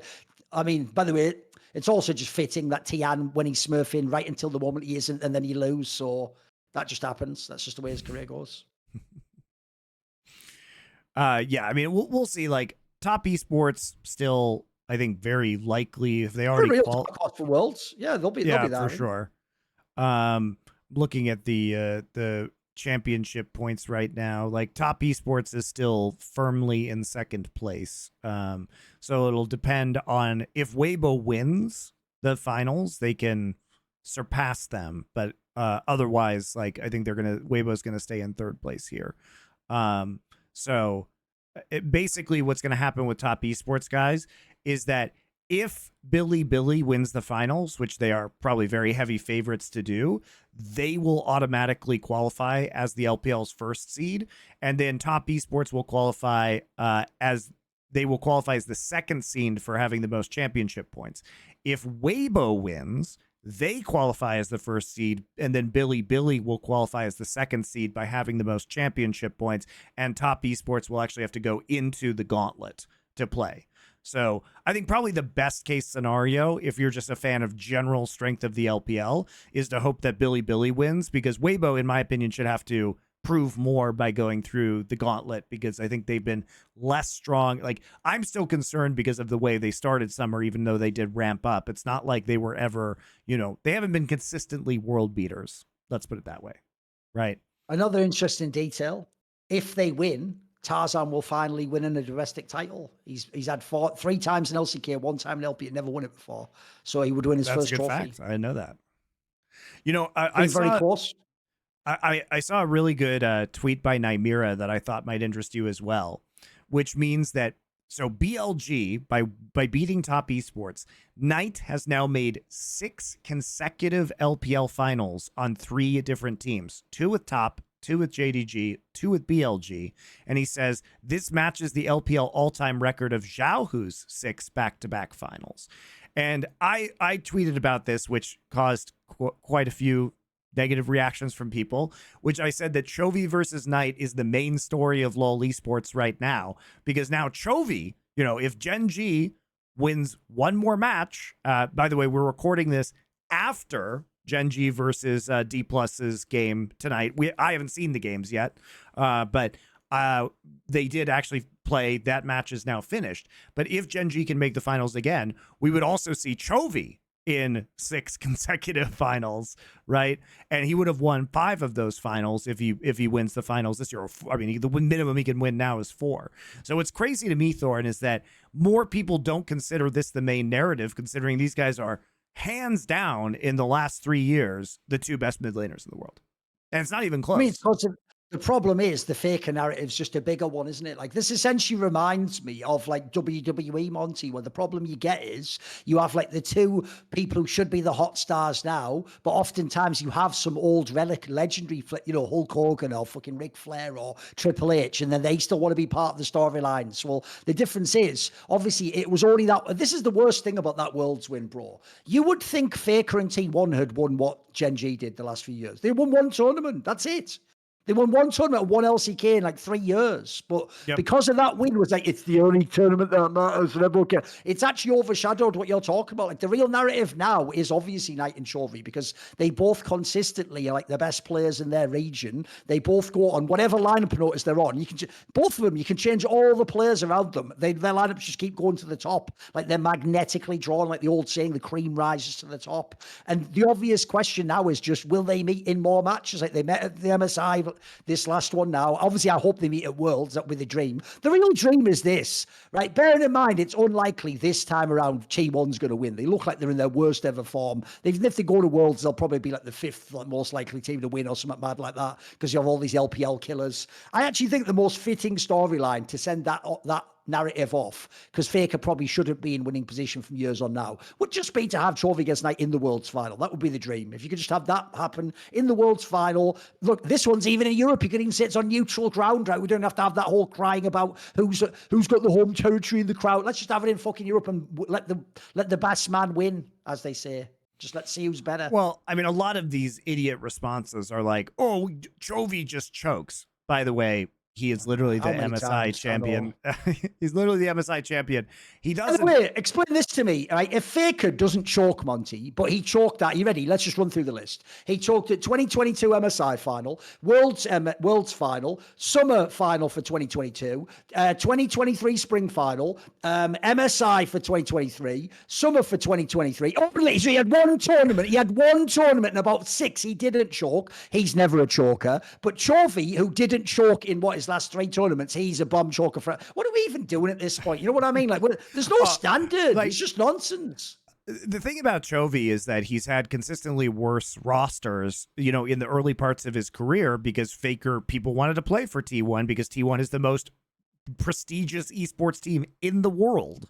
Guys, they have the biggest legacy of any team in the world, and they've had Faker. So it's been natural that, they actually have gotten the pick of top players, veterans, rookies, whoever they wanted.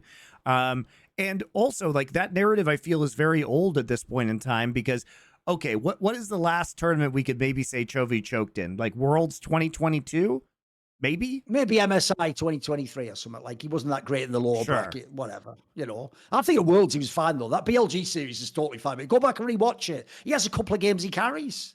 People are talking like he got smacked out. He was fine in that series. I mean, the thing about Worlds 2022 was that the problem with Chovy was that he looked like he had regressed to previous Chovy. He wasn't playing side lanes like he did in the LCK that year. But I don't think he played badly. I just think he didn't play as well as he was playing. He didn't play with the same level of map awareness because I think in 2022, we saw Chovy really dimensionalize his play outside of the laning phase. And that play didn't occur in 2022. But when it did occur, was it Worlds 2023? Was it his fault they lost Worlds 2023? No, it wasn't his fault. Like, it was Peanut's fault. You know what I mean? He actually played very well at Worlds 2023, and he's currently the MSI champion. MSI, by the way, just objectively a harder tournament to win than Worlds because it has double elimination, guys. It's actually harder to win MSI than Worlds at this point in time. Maybe you can make the argument, well, there aren't quite as many good teams, but in terms of format, you're still facing the top 4 teams in the world, basically, at MSI, and you have to maybe beat them multiple times, right? So I consider that harder than beating, having to face against the 3rd seed of Korea, beating them, or LPL, right? Beating them once and then advancing to semifinals. I think it's harder to, like, take on a team like BLG potentially multiple times within a tournament, and within a bracket. So I think MSI is probably slightly harder at this point in time. So I don't know. Like, I think that narrative is really tired. And also, it just goes to show that people don't watch domestic play. And how could you possibly say that the Faker story is more interesting when Faker has spent the last 3 years just getting put in the dumpster by Chovy? What is the Faker story? People think it's Faker because Faker, sure, he played very well at Worlds last year. Faker had the play of Worlds with that Azir sweep against JDG when he caught Ruler out. And maybe that's because Chovy hasn't potentially had the most memorable play of an entire tournament that people think he's bad. Chovy's just a very deliberate, incremental advantage, like, subtle player a lot of the time. So I don't know. Like, I do find it odd that Riot itself has also failed to deliver this narrative, because we're now talking about 3 years into what should be a Knight versus Chovy storyline. But yet they always just go back to Faker whenever they have the opportunity. It's like they don't want to build new stars in their global esports scene because they don't feature them in the same way. And I think a lot of that is the fault of Riot and the way that these teams are presented on the international stage. Now, I could also argue that part of this is, it's problematic when you invite 0 English language LPL casters to your international event who can actually showcase Knights. I would say that's probably a pretty massive fucking problem when the team that does your narratives is dominated by people who are either casters for or work for the LCS and LEC. I think it's probably a pretty enormous problem that you have when your best teams in the world are not actually represented properly on your broadcast to your English language audience. But it is nuts that we could be again. I mean, we already are in Knight's case, but we could be again for Chovy in a position where we have 2 players attending Worlds who have made 6 consecutive domestic finals each. And that isn't the main And they're going for storyline. the Grand Slam potentially. Bro, if they win this summer, the whole thing better just be the Grand Slam till they're eliminated. Like, you'd be a fool JDG not almost to. golden roaded last year.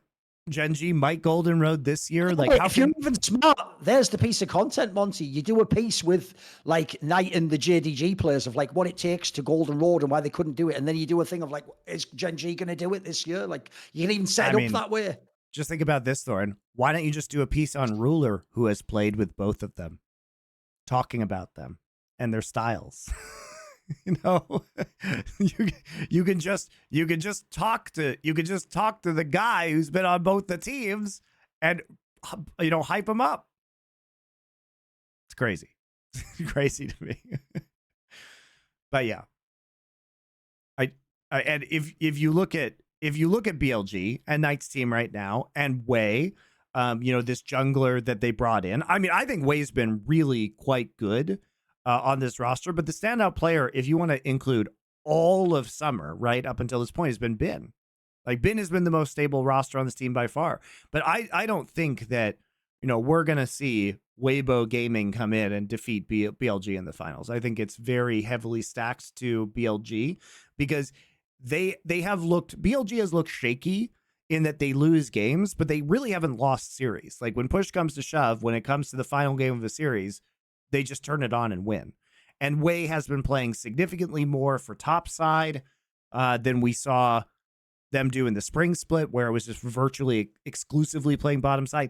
Knight was very shaky at the start of summer, and he himself has tightened it up pretty significantly. That was ages ago now, though. Yeah, that's the problem. Yeah, that was a long time ago now, guys. He had a lot of good games after that. Yes. He went really hard the last half of the season. He's had some insanely good games, like on Corky especially has been just he had 14 kills in their last game against Top Esports. He looked absolutely amazing on this champion. He played Corky for the last 2 games of their series. He didn't die one time. His stat line across both games was 18, 0, and 10. He was crazy. He was great. So it feels like BLG, they did have some growing pains as they switched up their focus, played less through the bot side.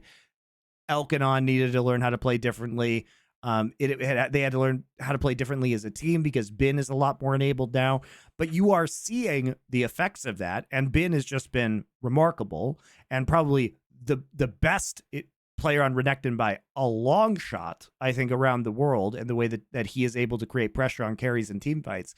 So it's been really good, and like, I think this is another BLG win. I do not think Weibo, I think Weibo has like maybe a 25% chance to beat them. It's not a lot. No, the problem is, of all the teams, I think it's one of the worst ones for them to play. Like, I actually do think you're not going to have an edge in jungle. I think that's totally fine for BLG. Bot lane angle, yours wasn't godlike anyway. If anything, like you say, that's one of the things they got over in BLG. Actually, their bot lane probably did get overhyped going into MSI and got humbled a little bit. Now they don't even need that angle. The solo lanes are just godlike. I think it's too hard to win, mate. If you even think about how Weibo wins, like, what matchup are you hoping for? Like, what are you going to get a Zeri onto Xiaohu for 1 or 2 games, have a Corky for 1 or 2 games. Again, these are Lucian on, like you said earlier, Lucian on Xiaohu, like maybe you can get a 1 or 2, maybe, you know. But even then, to win 3 out of 5 is going to be hard. I think they just get beaten personally. Probably 3-1 for BLG. I think that's probably a fair assessment. I'm actually kind of bummed out that Top Esports didn't win because I was kind of looking forward to seeing that rematch. But you know, if BLG can bang out Top Esports that hard, I just think they're a cut above any other team in the LPL right now. So very unlikely. I think that Weibo comes away with an LPL title. And it'll just be interesting again, like we're saying, to make, you've literally taken Knight out of the entire JDG team. He gets none of his current teammates, goes to another squad, and then they're the best team. So it's actually just kind of cool for building up the 2 regions, isn't it? Like, the other thing as well people are missing is this, Monty. The stories don't just last forever. Like, their logic for real, because these people are dunces, is that Chovy and Knight, I mean, Chovy already didn't do this, but Chovy and Knight didn't do it last year. Chovy and Knight are forever chokers and never will be good, and Faker will always... Well, then when they don't do that, what are you going to do then? Just waste our time with another shit storyline. So they've already both won MSI. Odds are, by the way, one of them's going to win Worlds this year. The second one of them wins Worlds, I don't ever have to hear that stupid T1 storyline ever again. It's over. It's game over for you. Until T1 wins back-to-back titles. Also, by the way, here's the angle they're not thinking about. If T1 doesn't win any more championships this year, mate, what have they even got for next year? Nothing. You've gone from what was the world champion roster, you ran it back, and you'll have won 0 titles. You'll have made maybe 1 or 2 finals, not even an international one so far. And then I guess you won bullshit AWC. That's it. Like, that's not good enough. At that point in time, you have to rehaul that team, mate. You can't just keep that lineup running. I think that no matter what happened, Thorin, that they were not going to run. I think even if they win Worlds again, that lineup doesn't get run back for another time. I don't think it happens. Like, there would be no point. It's just too weak. Yeah, it doesn't, it's not consistent enough. And you have to say, like, okay, even if this team knew how to peak reliably for the World Championship, you know, surely we can switch out 1 or 2 players and create a higher floor on this roster, right? Because the floor has been the problem with T1 because of Faker's injury, variable performances by Zeus, you know, very meta dependent a lot of the time. One thing that is interesting about T1 as we kind of switch over to LCK is that they do have for whatever reason, they feel like a lot of the time in the regular season that they have to try and match the meta, and it's when we actually see them in high pressure situations that they adapt a little bit better, and we see them trying to play more towards their own style, right? And we get to see that with KT, where, all right, so Gumayushi's back on the Neela, which is a champion that is one of his, like, pocket picks, right? Zeus is out there playing with Olaf, which is a great pick for Zeus and was a great pick into the composition that KT Rolster was running. And they're very prepared, but they do tend to show more of their own flair in these situations where it is playoffs or it is like a major international event. And then they go back to, okay, we're back in regular season LCK. Try to do everything that, you know, try to do what everyone else is doing, and it just doesn't work. Like, we got to see the Vayne again come out into the Renekton, which is what they were doing towards the end of spring at an MSI. So it feels good. You know, it felt kind of like T1 was playing all of T1's greatest hits in the series against KT, where, okay, now's the Caitlyn Lux, Guma and Keria are the best at that champion duo in the world, probably. That's coming out again. But it does feel weird that we don't get that more consistently in the regular season. And it's like, okay, now it's time to get serious. This hasn't been working for us. Let's go back to what does. And then they win games. I don't understand why they fool themselves into trying and playing things that clearly don't work for them a lot of the time. Also, you already knew KT was going to try the wacky drafts anyway. That's pretty much all they get their fucking wins off. So you must just play standard. By the way, the person I actually feel truly sorry for on KT is just BDD, mate. I know, he's trapped. He's elo held. Like, bro, imagine he was on like Hanway. He could actually fucking like win worlds or something. Like, it's ridiculous, isn't it? It's just elo held like a motherfucker. It's really sad because, you know, he was the one who brought he was the first player to start playing the Smolder in LCK. And he's had really great games on this champion in terms of positioning, his teammates making mistakes, but him absolutely just bailing them out in some of these matches. He has been by far the most consistent player on KT. And, you know, he was the one who stuck with KT during the offseason. He was great on KT last year, too. But he gets just caught in the middle of the random DRX reunion that nobody wanted and nobody needed that's happening on KT right now. Him and Perfect, probably the 2 best players on this roster in terms of consistency. Now with Piotrek, Deft, and Beryl, who like take turns inting game to game. And it sucks. It kind of sucks to see because he is absolutely being wasted here. BD is absolutely being wasted here.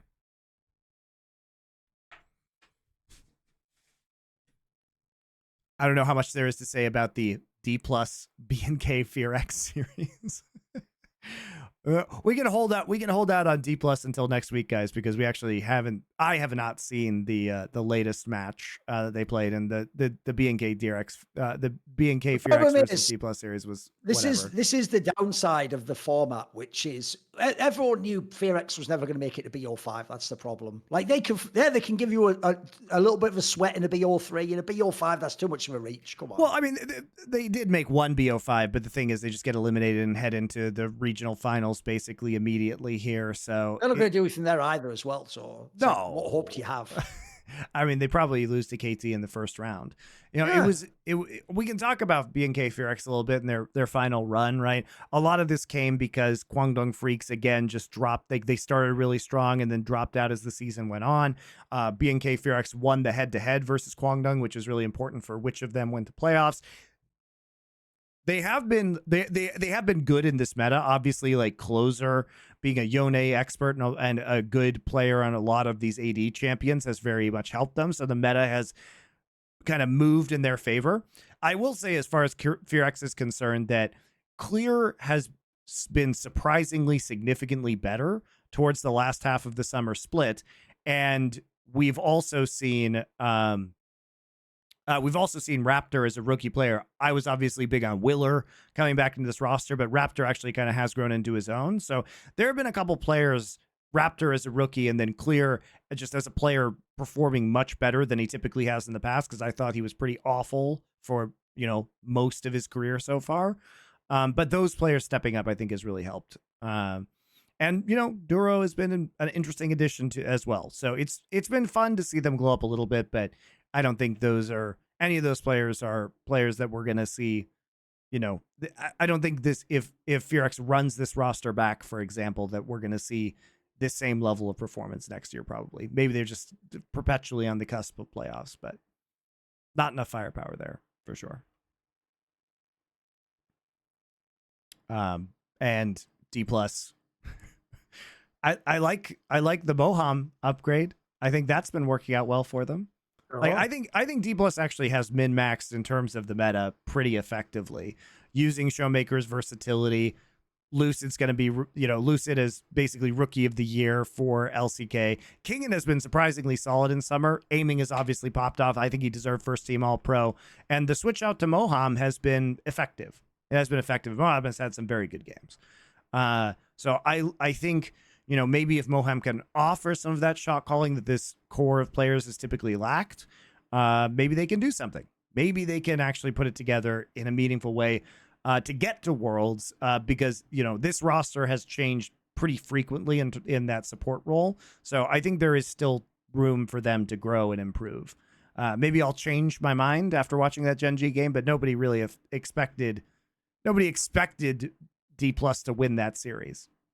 So no, basically what you have to hope for is this. If you assume a world in which Gen.G, Hanwha, and T1 make worlds, you actually want the last team to be Dplus, not KT. It would be better if it was Dplus. Like, they at least have like a consistent style. I could actually even see them playing, if they play the right Western teams, they could beat them, like, I think they would at least like do the LCK proud. Whereas the problem with KT is, yeah, they could probably themselves fuck around and win like one game against BLG or something in a Swiss system, but they might also completely shit the bed and lose to like fucking G2 in a best of 3 or something wacky like that. So I think I would rather Dplus win. I think they've earned it, mate. I think they would play the way they played is consistent. I actually like the style of play. I mean, they were much better over the course of the entire regular split. I mean, they were 13-5, I think, off the top of my head, in the regular split. So I mean, they took some really important wins, and Dplus did in the last best of 3 they played against Gen G. Like, they should have beaten them. They should have beaten them if the only teams that beat them were the top teams. No, they never lost a single upset to a lower team. Yeah, but Gen G, they should have also won. They should have been the first team to break Gen G's win streak. Aiming just happened to arcane shift forward as Ezreal and get caught out and die, but they were on track to win that best of 3. And I think people forget that. So they actually have been reasonably formidable in their own right. And I think they're pretty solid. I mean, I think they're better than T1. Why did Gen G pick them? I think they're just scared of T1's potential ceiling, as well as like at least Dplus has less experienced players in the mix here, which in playoffs really does matter quite a bit. And maybe they just felt like they had a particularly good read into them. I'll wait and see the games to see if I think that's true. But yeah, it's been a good run for Dplus Kia, and it would be very surprising if they didn't make Worlds. It would be very, very surprising.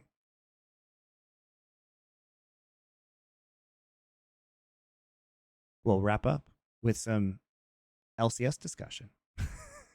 But first, guys, I'm happy to talk about one of our sponsors who's returning.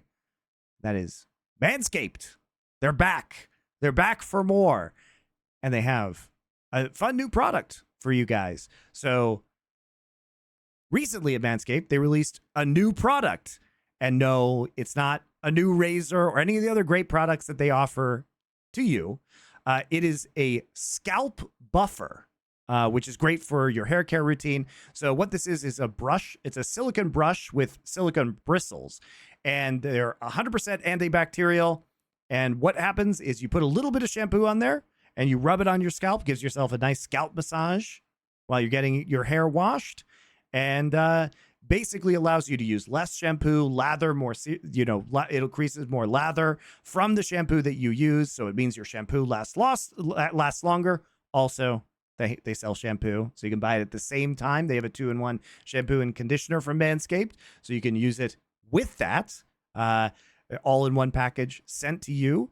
So I actually really like the scalp buffer.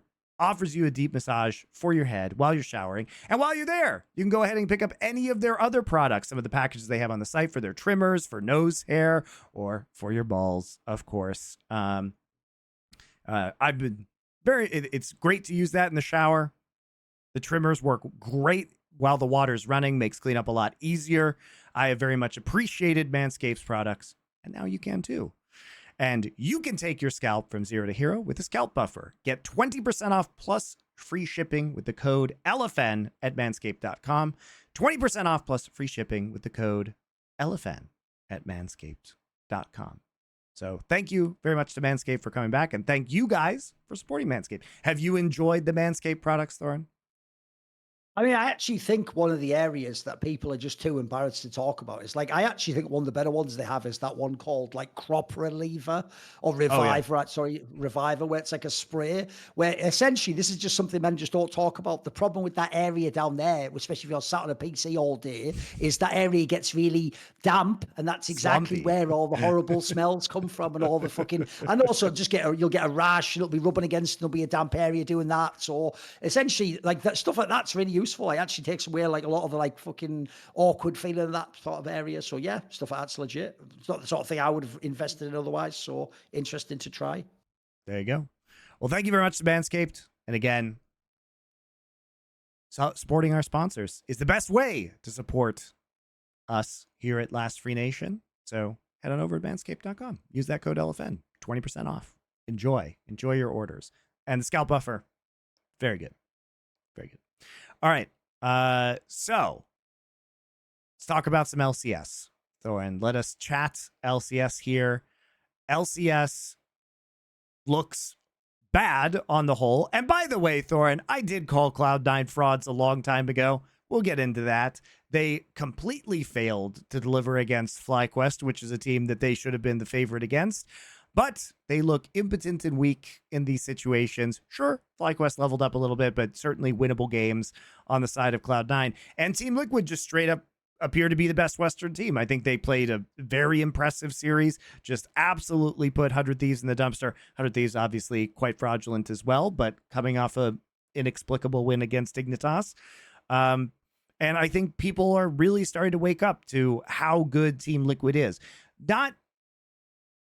Not necessarily from an individual perspective, although I think Impact is like the clear summer split MVP from LCS, but just from a pure cross-mapping, being active on the map, aggressive macro plays, excellent lane swaps. Spawn has done a great job coaching this roster, and like, it goes to show that even if you are in a less competitive region, you can actually be world-class at certain things, particularly macro, because you can actually drill that even when your opponents are bad, right? These are things you can study when your opponents are subpar and still do well. Now, we kind of always knew this because G2 existed, obviously, and like, it's not like LEC was some mega banger region this year when G2 did very well at MSI.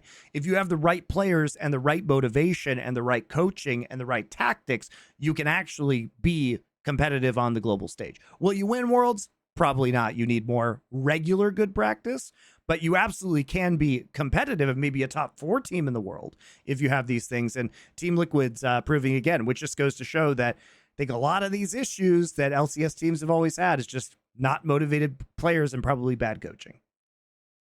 Also, if you look at it, here's the funniest thing of all, Monty. The way their team is built is the exact opposite to how people tried to build import Korean teams for the first like 5+ years of League of Legends. So what we used to think is this, Monty. You want it to be like you sign the superstar Korean. So if Piglet's available, you break the bank, get him over there. Is Huni available? Get him over here. They're stars. It's the opposite. What TL did is the actual like carry roles are the traditional fucking NA players. They put the stars in the other roles. So think of the roles they took and put the Korean imports in. They have them at top lane, who's a hybrid top laner who can play weak side. They have the jungler, and then they have the jungler on the exact same page as the former MVP support player. And as a result, that's the reason why this team is so good, because the floor of your performance is insane every single game. So the other two, the mid laner and the ADC, they can have games where one has a bad game or an average game or an okay game. The actual structure of this team is just there every game, mate. That's one of the reasons why I think this team is so good. Like if you did it the other way around and you'd have had like some really skilled mid laner and ADC from that region, and then you were working with the people you'd have to have that, so you'd be with like a contract as your jungler, or your support player would be like, would it fucking Vulcan or something. You can see that wouldn't actually be as good. So I actually think they nailed it from the GM job down, mate. And then the coaching staff looks great. Yeah, everything's good. Also, here's why. You know that angle of like, should it Impact be the MVP? Why are you saying that this split, guys? You've told me every single year he's the best, and he's the good, because he never was ever the best on his teams, you moron. This is actually one of the few times in about 6 years where he looks really fucking sick individually. Like, he actually even looks now, you could take the nameplate off, and he just looks like a really strong top laner, doesn't he? Who can play a variety of different picks. So this season, I actually think it is worth the hype, whereas different to before, they were using that longevity of like, he just literally played the longest, bro. He wasn't actually the best back then. But I think you look at the team now, everything looks sick. Well, especially in the regular season. Like, we knew Impact could turn it on in playoffs, but when we're talking about regular season MVPs, I don't really think he's been in consideration for a lot of them, because he hasn't been clearly head and shoulders the best, like not even the best top laner most of the time, but never really like the best player either. Oh, no. Not in regular season. Like, I think you could make probably some cases that certain splits he could have been considered playoffs MVP. But this is, I mean, his motivation seems to have hit a new high, because he absolutely has performed on a lot of these carry champions throughout this split. And now that we're in the playoffs, where he's, again, not that this won't affect his MVP campaign, but he is continuing to look extremely strong. And if you think about it, I mean, Sniper is the guy who everybody's like, oh yeah, Sniper, he's the young rookie with the hot laning phase.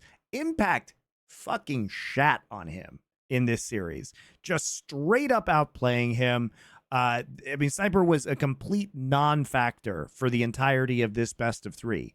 And it was impressive to watch. What, Sniper died 21 times in 3 games, and he had 4 kills.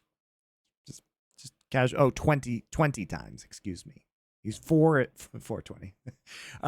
Too bad we don't have that sponsors anymore. But when we talk about Sniper, like, he didn't even show his strengths, because a lot of the weaknesses were still on display there, but we didn't get the upsides. I mean, the side lanes in general for 100 Thieves fell apart, but Team Liquid, they look really good. They look great. They look like they can play the map. They have a lot of meta champions. They have, you know, some of those unique counter picks like the Gangplank coming out. But it's really just like, whenever you try and do something on the map, Team Liquid is hitting you on the other side of the map instantly. They're countering your play, and they're constantly taking more objectives than you.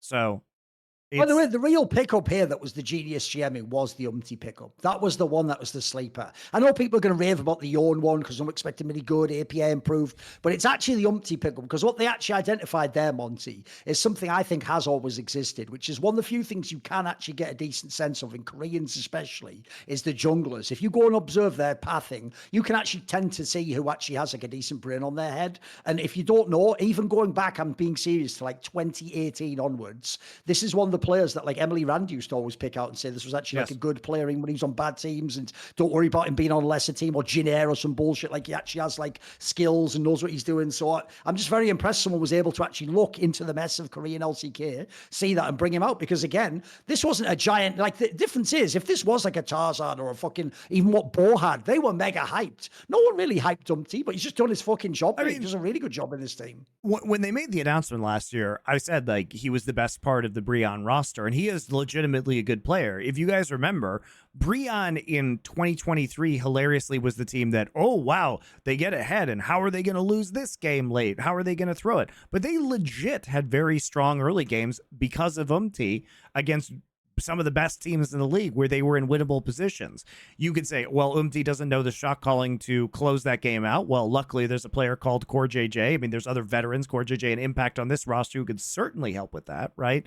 And Core JJ and Impact are better than the players, their equivalent players on Breon. Yes, he's better than Morgan, guys. I hate to tell you this. Morgan is just a meme. He's not actually good. And so by putting him on this roster, especially in a weaker region, I think you got to activate a lot of his strengths. People will point to the fact that, oh yeah, he does occasionally like die randomly sometimes. But as a whole, like, are we really going to say he's worse than Pyosik? He also has the fact that he basically is, I mean, he came in conversational in English, which was immensely helpful, I'm sure, for Team Liquid. Big. And he has a very outgoing personality, but you hear his English on this team. He does interviews in English, guys. His English is perfectly fine. And he had that when he was in Korea. The real wonder, Thorin, is why somebody didn't pick up sooner to bring him to LEC or LCS. He seems like one of the most obvious targets because we knew when he was in Korea, he spoke English. We knew that. He's not a shy guy about it. So I don't know. I think like it was definitely a good pickup, but I also think that somebody should have definitely been doing this sooner, especially with LEC and their, they love to import kind of like academy or lower tier players like Juhan these days. So where the fuck was in all of this? Very strange. Very strange.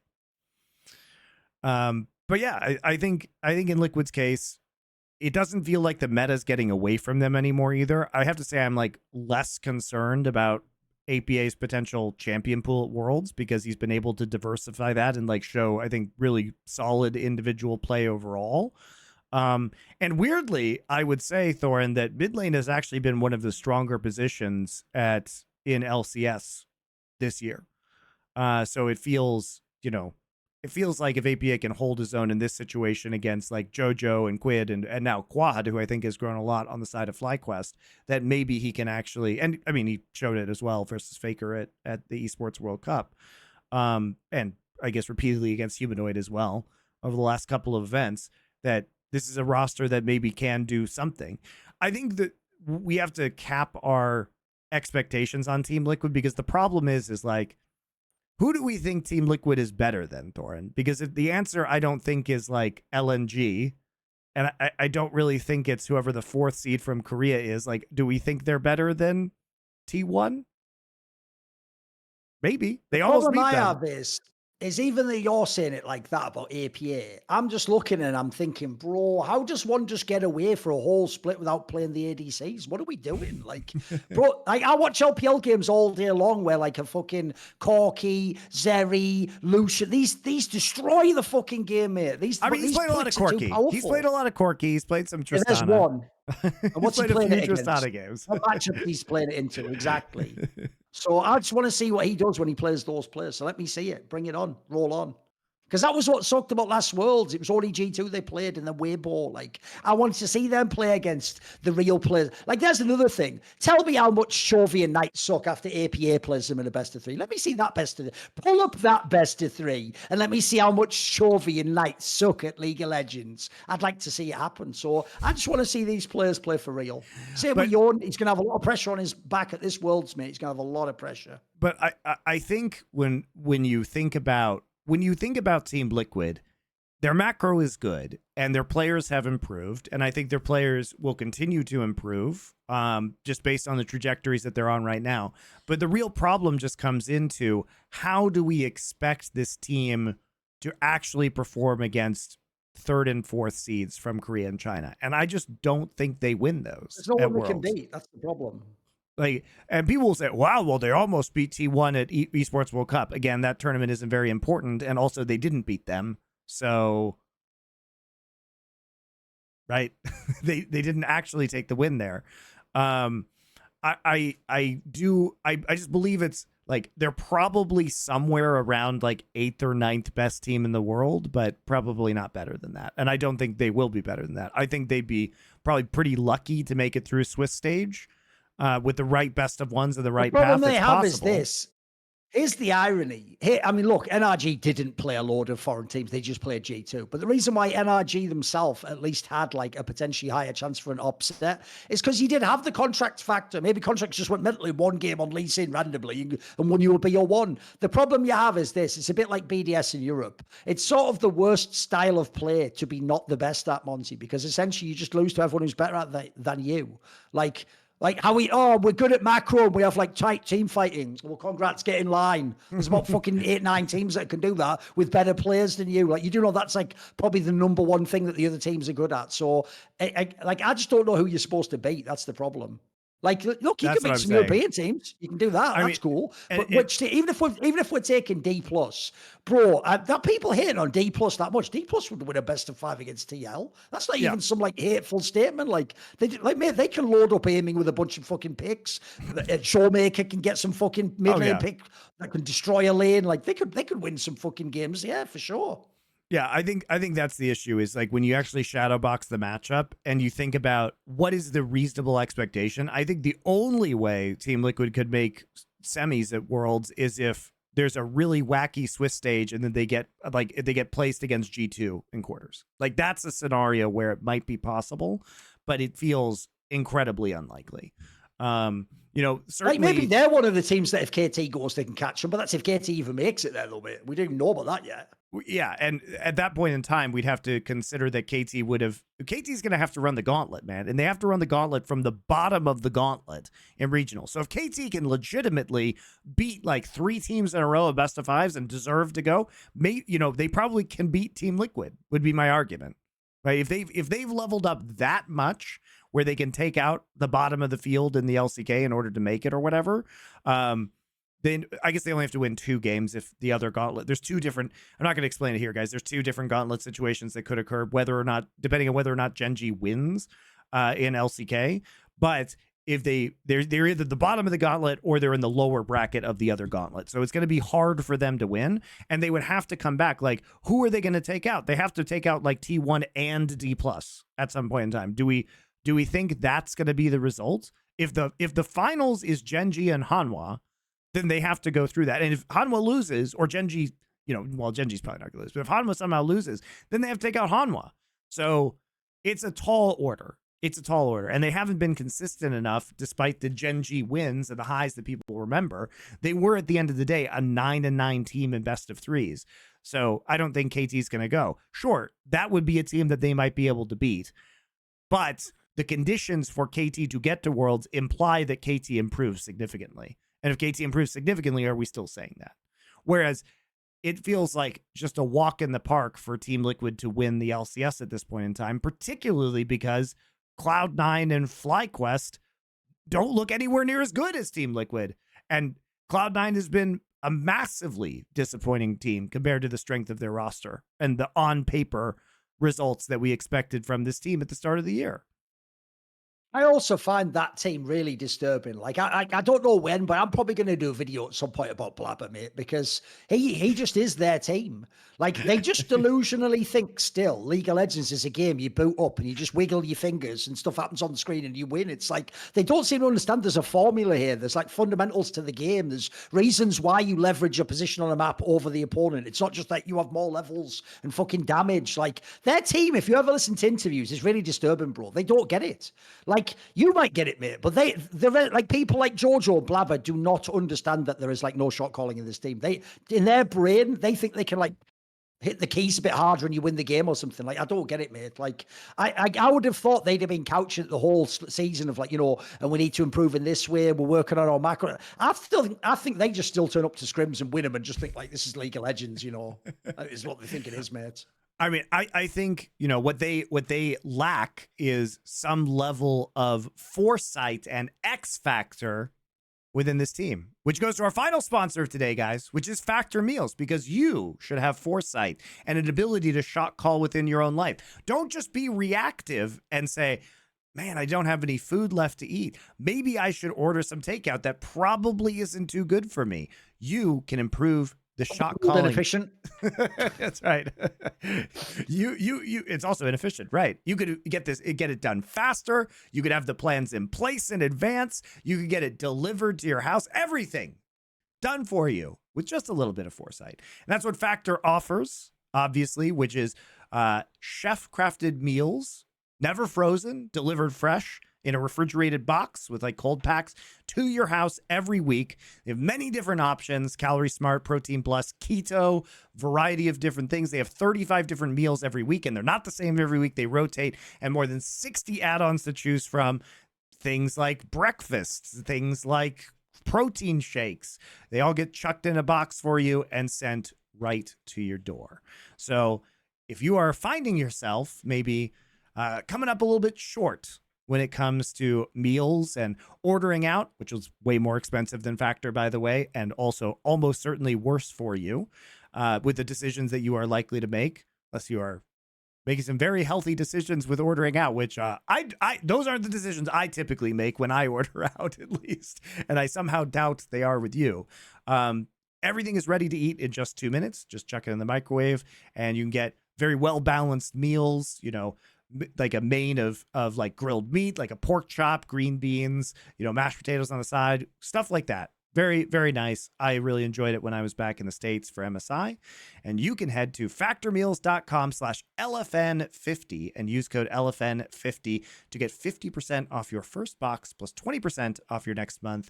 That's code LFN50 at factormeals.com/LFN50 to get 50% off your first box plus 20% off your next month while your subscription is active. So very good discount for you, those of you guys. Probably one of our best ones. Yeah.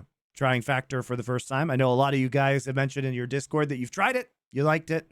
It was great for me, especially when I was streaming a lot of the time. It made lunch a lot faster, so I get back to my stream if you guys are working at home or you're taking your meals to work. Just less work for you overall, and hopefully some healthier decisions also. So fresh food. Thank you very much. Also, by the way, the angle I think's underrated is if I used to go to the shop and buy a meal like that, obviously you buy like one meal, don't you? So in your brain, when it comes to, I have to have that thing, and sort of, you could just have like 5 different things waiting in the fridge and you can still pick and actually feel like you have spontaneity in terms of how you feel at that moment, because it's going to be ready in 2 minutes, like he says. So I do think it's actually mad underrated. First of all, if we ever do the other weeks, I do think the cooking one's excellent because you learn cooking as a byproduct. Yep. But if you really are just busy and you want some nice food, it's also good to just have it in the fridge waiting for you. Then you got your prep already done, haven't you? Yeah, it's the same company as HelloFresh, guys. It's different products, whether you want it pre-made, whether you want the ingredients shipped to your house. Both are great, just depending on how you want to live your life there. So thanks a lot to Factor.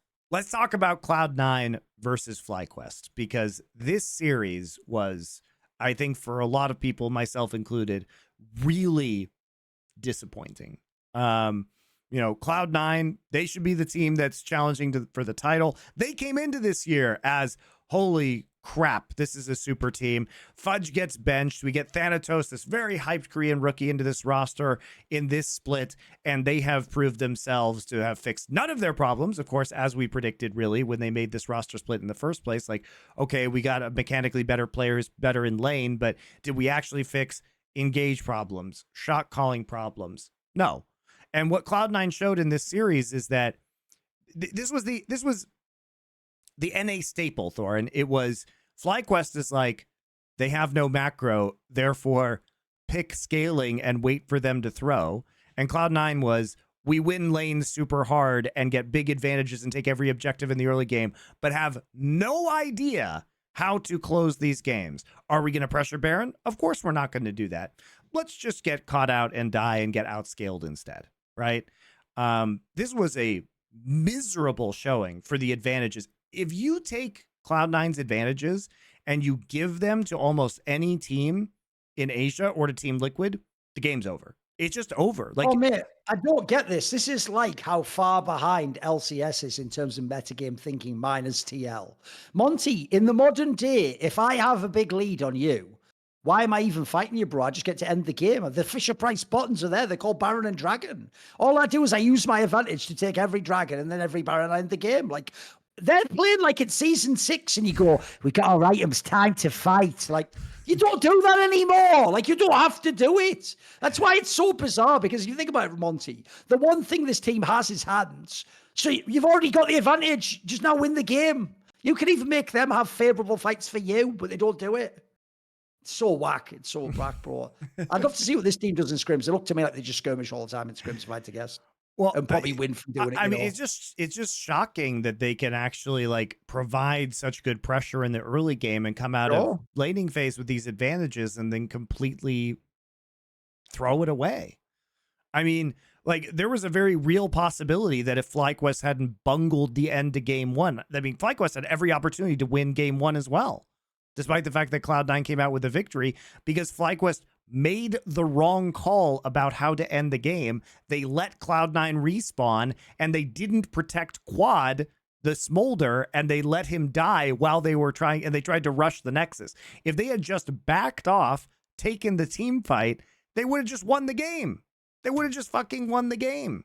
But the number of times we've seen bad engages from Cloud9, whether it's Vulcan or like JoJo getting caught out, like they're not even very good at the meta. Like Berserker's trying to play Ziggs in this series when I think he had literally never played Ziggs before, which, to be fair, is a very meta pick and it is really good right now. But to debut it at this point in time is strange, and also doesn't really feel like a pick that, oh, he's played it twice, excuse me. It was his first time this split. And it was the first and only time this year. I don't even know when he played Ziggs last, when that was. It's been years. It's been years. I think he played it in like 2021. He played it in 2021. He played in season 11 3 years ago. But he was not even a professional player at that point in time. He was an amateur. So this was his first professional game as Ziggs. Like, we're making that switch now to the way that we're playing. You know, we're not even like Cloud9 isn't even drafting in a way that I think makes sense for them. Why are we picking a Mumu for Blabber when Maokai is on the table? So let me get this straight, Cloud9.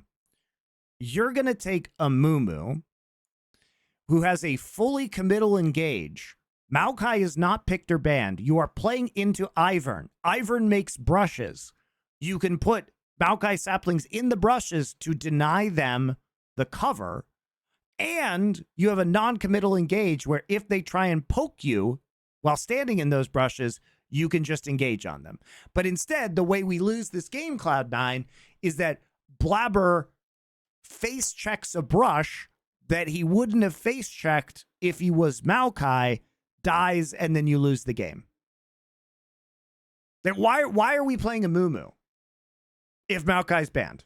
If Maokai's not banned, rather. Maokai is the pick here. Maokai is the pick. Blabber is also a very good Maokai player. Historically, he has an immense win record on Maokai. Oh, of course. I don't know why we are making these decisions. And then by the end, it's just pathetic.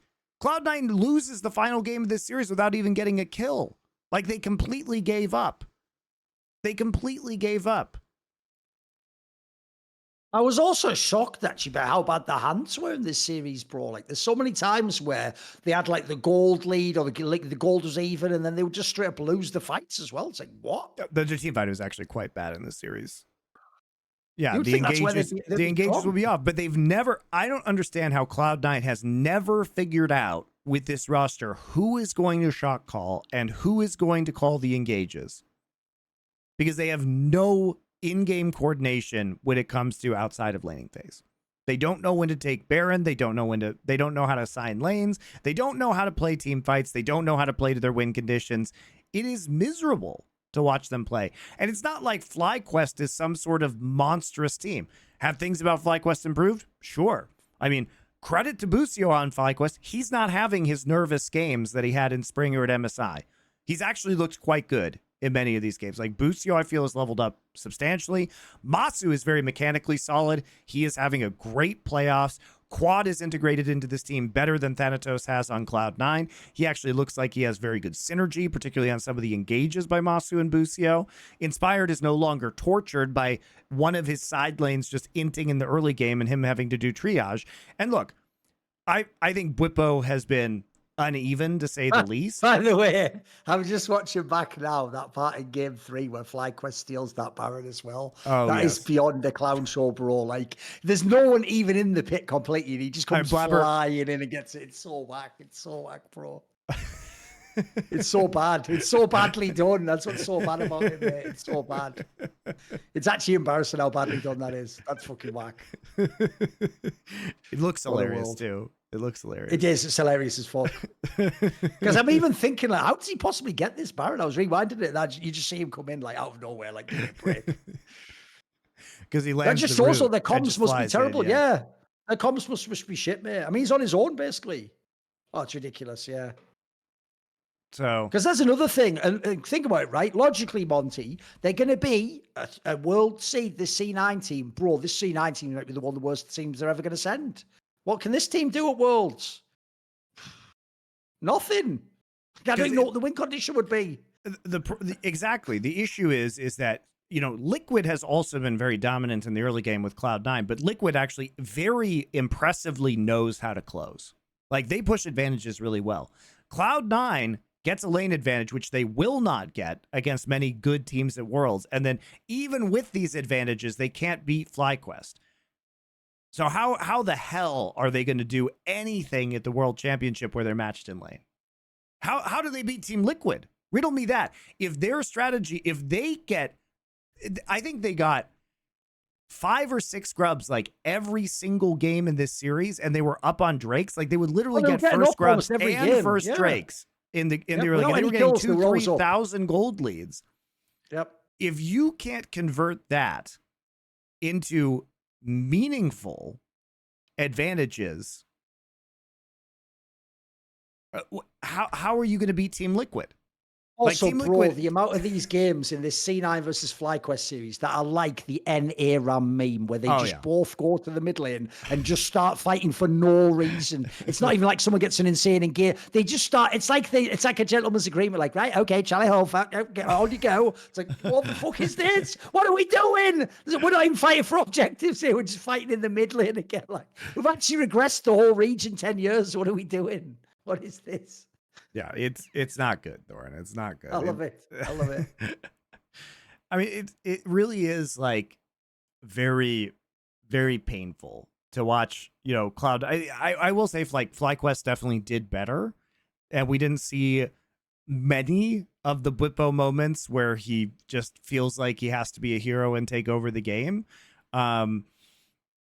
You know, I mean, he just played Renekton in this series, and I think he did a pretty good job overall. He did a good job. Yeah, he did a pretty good job in these games, but it's when he falls behind that I think FlyQuest experiences many issues, because Bwipo is always the main character no matter what, and so he will make the same main character plays whether he's up or down when it comes to his items and his levels and his gold.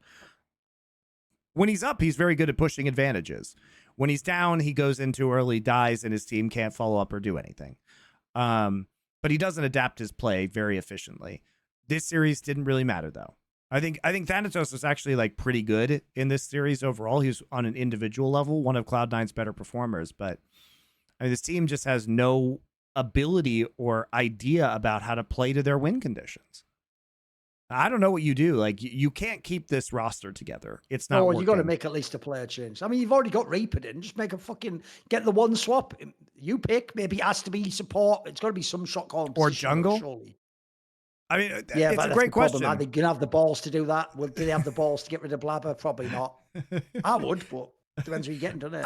I think people look at Blabber and they think that he is the best and native North American jungler of all time, which might be true, but he also introduces like very problematic things to your roster that his style has to be played around constantly, and he's not giving you, he hasn't, in all of his years of play, he has not developed a shot calling sense in the late game. That's a huge problem. Like, he has to be that guy at this point in time. but it feels like his play hasn't dimensionalized in any meaningful way. So unless like you get core JJ in the support position, who is offering that on this team? Who's going to do it? And that's the problem. The difference is, if you look, there's an obvious person could do that job, which is Inspired instead of him, right? I'd rather have Inspired than Blabber right now, mate. Sure. But look at the team you got in C9. You'd have a stacked roster there. Also, think of the players if you work with a solo previous winners, synergy with JoJo. You know? Oh, and Vulcan. Yeah, you already worked with him too. Sure. Why not? You could do that move. Yeah. Totally plausible, right? Yeah. But whatever it is about, Blabber in these rosters, like it's not resulting in competent late game decision making. So, and I mean, we all knew Thanatos wasn't going to solve that particular problem, but he's a good player though. I'm glad he is good. League. Yeah, he is definitely an upgrade, and I like the move that Cloud9 made, but he still, because of the lack of shot calling, feels like he's not very integrated into this team. Like he still feels like he's on an island or doing his own thing a lot of the time and not being folded into the broader way of playing the game that Cloud9 wants to do. And so it's like, it feels solo queue. It feels like we are really good solo queue players who are going to win our lanes and take the objectives, and here's our gold lead, but they don't feel like a professional team. They feel like a really good solo queue team. They don't. So I never understood the hype around these guys, because beating up on all the garbage teams in LCS is not a mark of confidence for me. And they looked bad, guys. They looked bad in wins. They would try and throw, like they would miss a bunch of skill shots. They look like Blabber would be first picking Nidalee. Like they looked bad. And they were beating even worse teams. But I think this team was massively, massively overhyped coming into these playoffs. I think they are so far below Team Liquid in terms of level. And now they're losing to FlyQuest. Like what happens if we see Cloud9 like not making worlds? There's only 3 spots. Now, are 100 Thieves or Dignitas going to beat them? No. So they will make worlds. But maybe is that third and final seed. Yeah, but the problem is you make a team like this to win LCS, mate, not just to make the last world spot. It's the still expectation was that they would dominate LCS this year. We didn't expect Team Liquid to be this good, but part of Cloud9's problem has been they don't have coaches. They had Mithy, and then they replaced him with Reaper, and High is not a coach for this team. Mithy is now on FlyQuest. What does High do on their team? Just manager or something? He's just a player manager. He's just a player manager. So he's on. You guys see him on the headset because they have nobody else to put on the second headset on stage. Cloud9 spent all their money making this roster. They spent all their money on JoJo PN, and the result is they have no coaches now. They have no academy coaches because they don't have an academy team, and they don't have LCS coaches. So this is it. And I think if you look at Team Liquid and FlyQuest, they have invested much more in support staff and infrastructure for the team, whereas Cloud9 has not. And Reaper can come in, and I think Reaper is a good coach, but at the end of the day, he's just one guy. And I think a lot of these players on Cloud9 are very stuck in their ways at this point in time. And you alluded to this at the start of the conversation, which is that I don't feel like Blabber and JoJo Pion want to learn to get better. That's not the impression that I get from them. I don't think they do that thing I hate in interviews where the problem with some players, you get this in Counter-Strike a lot too, Monty, is if you have a hotshot guy who's just an aimer, the whole game's aimed to him. It's like that old joke about if you've only got a hammer and every problem starts to look like a nail. In their brain, they didn't lose this game because they played fundamentally poorly. They picked the wrong map. They didn't go. It's always that I missed my shot. I think these guys actually think that, bro. I think they think if they hit an extra skill shot or didn't miss that lease in queue that they win the game. It's like that's at the top level. That's not what's winning usually the games, guys. That's like a play. We're talking about fundamentally why your team can't beat Team Liquid, for example. I mean, at the moment, FlyQuest is enough, but Team Liquid's the obvious people you should be gunning for. And you've already got the players. We're not saying any player's bad individually. It clearly is like a bigger issue than players. You just lack something in your skill set as a team. Yeah, and I mean, I think like if you rewind to the start of this year and looking at every roster on paper, how could you, as Cloud9, how could the players really respect this result or respect themselves? Like, are you really telling me, Cloud9, that you guys, JoJo Pion and Berserker, think that you should be losing to APA and Yun? Tell me that. Did you think that at the start of the year? So how did Team Liquid get so much better than you, and why can't you replicate that? Why can't you learn even the fundamentals of snowballing massive advantages into victories? That is a enormous red flag from a professional team perspective. And that's like something that, you know, it's Thorin, it's one thing to like kind of throw when you're in even states. It's another thing to like not be able to come back. But it takes a very special team with very bad shot calling to consistently get enormous lane leads in terms of both gold and objectives and then not be able to close. Oh, it's like that Fnatic LEC final. Yeah, of course. Like if you aren't doing that, like it's insane that you can't win a game. No, another problem you also have in their team is this, Monty, which is a lot of people have gotten to live off those reps. So like people remember those 2 or 3 years where if you were Berserker, you were just smurfing on every other ADC and it was like you were at the little fucking kids end of the pool and you were like an Olympic swimmer. Like no one could fuck with you. Bro, the gap is way closer for that guy now. Berserker doesn't even look good anymore. Same with Blabber. Like he used to be leagues above people with the hands and what they could do. You had 1 or 2 other people. Like these roles have just closed up. And so you look at the other top teams that they can match you in these spots. Like Inspired Masso isn't some like massive difference to fucking Berserker Blabber, mate. This isn't 3 years ago. I would argue like, that it's better. Yeah. I would argue that Inspired Masso is better. So logically, you don't have the edge with hands. Actually, hands isn't even that big a gap for you right now. So you're going to get murked with the brain disadvantage. Yeah. It just feels like there isn't a way for Cloud. I can see them, you know, on a rematch in the losers bracket. Can C9 beat FlyQuest? Sure. I can see that, right? They should have beat FlyQuest in this series. Like FlyQuest, the joke that people were making is, oh yeah, FlyQuest 4-0 to best of 5. I mean, my answer to that is like Cloud9 should have won game 1, then threw it, and then FlyQuest threw at the very last second of the game. So it was just throwing back and forth. But Cloud9 had major advantages that could have snowballed in every one of these games, but they don't know how to put pressure on objectives. And so it didn't happen. And they made some kind of, you know, wonky drafts that didn't give them the tools to win. So, but the players are influencing these drafts, guys. Like at a certain point, I'm sure it's Blabber who's saying, pick me a Mumu instead of Maokai.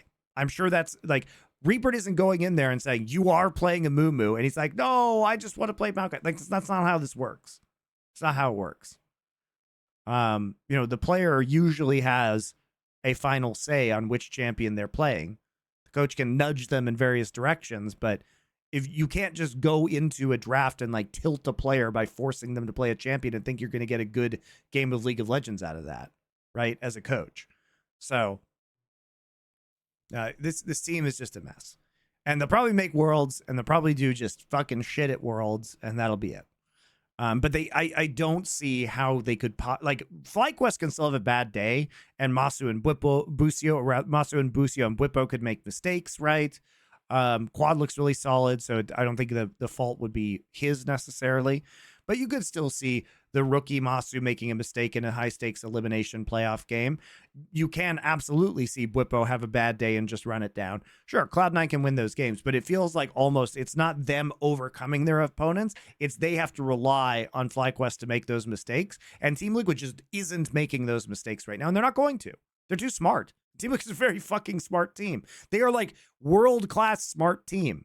They may not have the same individual abilities, which is why we talk about them in a more negative light in international competition. But one thing that they do have is actually like better macro than almost any other team on the planet. Legitimately. Like that is a very legitimate thing. That is how they almost beat T1. They are really good in lane swaps. They are among the best lane swap teams in the world in terms of getting advantages. And that has frequently nothing to do with hands and everything to do with in-game decision-making and planning. So if you are Team Liquid and you just literally watched FlyQuest win a best of 5 by playing passively and waiting for Cloud9 to throw, if I'm Team Liquid, this is the best news ever.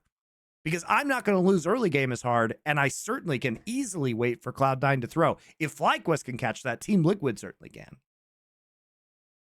So I think Cloud9's just there's no hope for an actual title. There's no hope for anybody but Team Liquid winning. Like, it would be an immense throw. Like LEC might be kind of up for grabs because of G2's current form. LCS is not. You know, this is a TL title. Unless there is some sort of fucking catastrophe. But this is the great thing about the way that Team Liquid has been constructed and coached, is that the fundamentals are so strong that the floor is super high. The floor is super high on this team.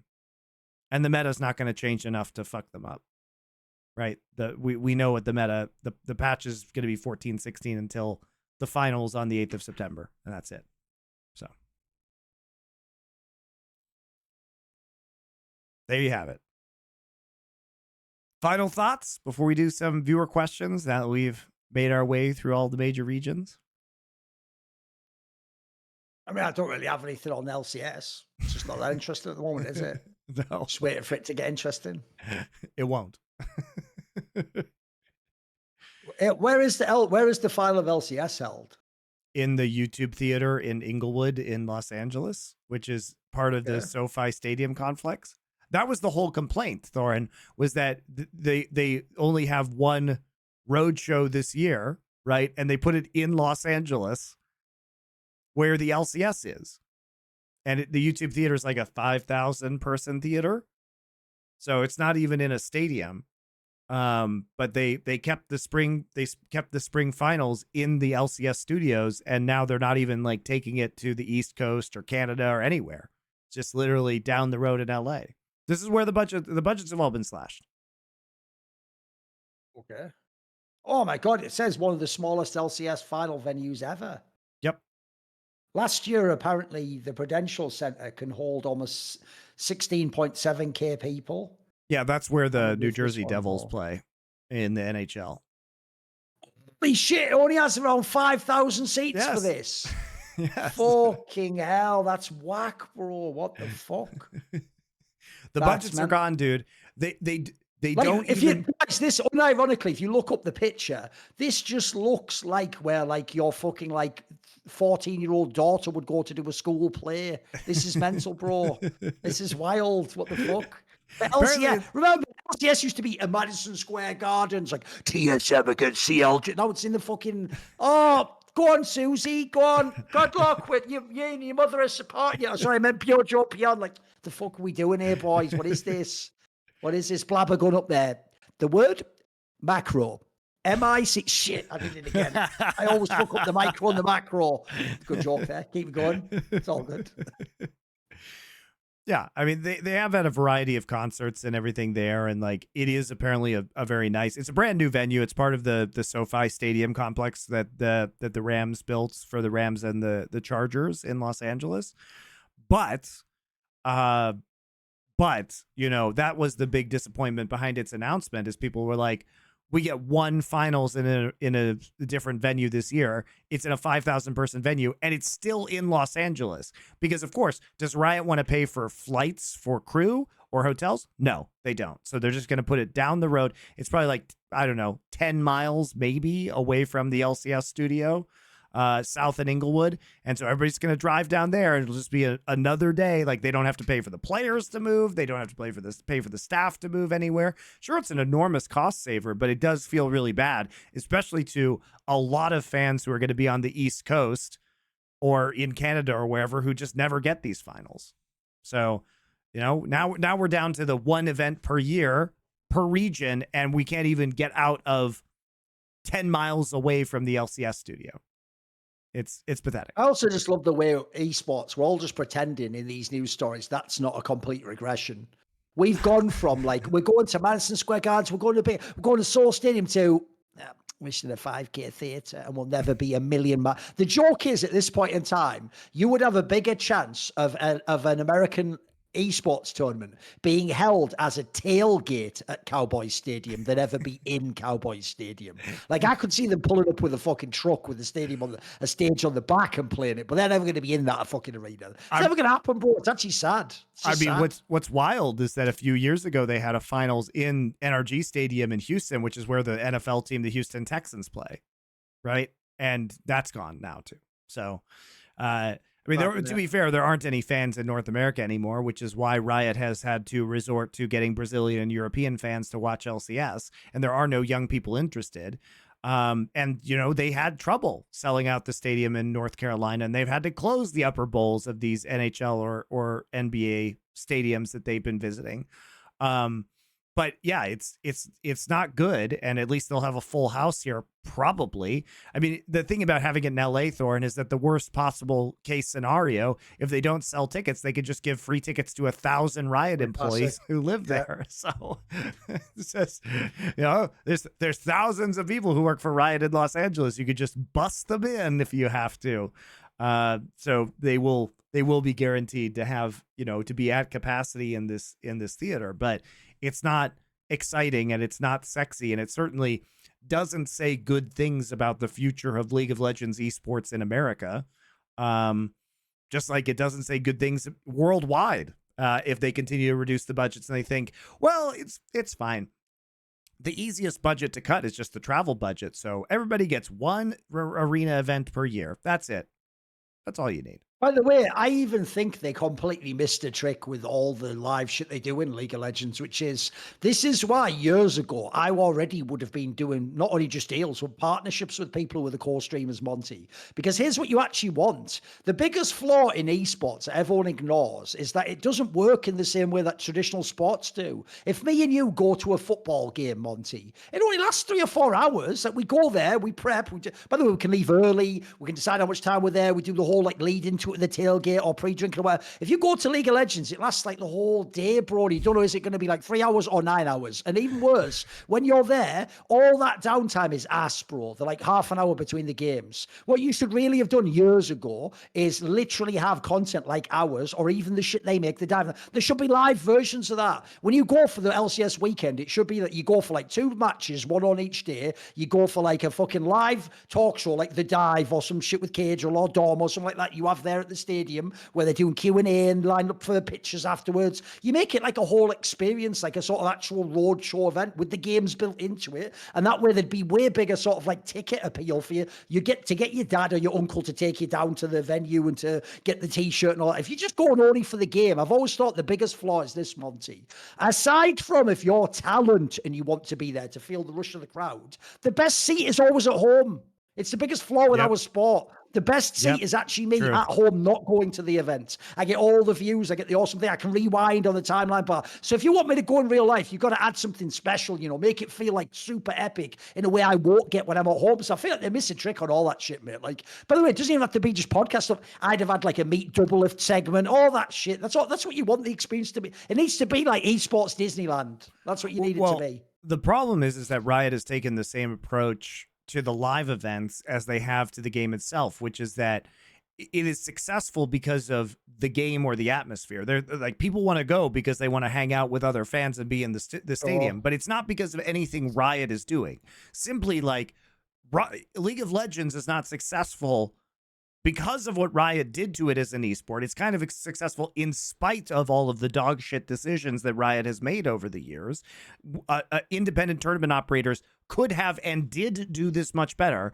OGN ran Korea in a better format, in a better way than Riot did once they took it over, period. Right? And every decision that Riot made incrementally on the process to that takeover made the product worse than it was before.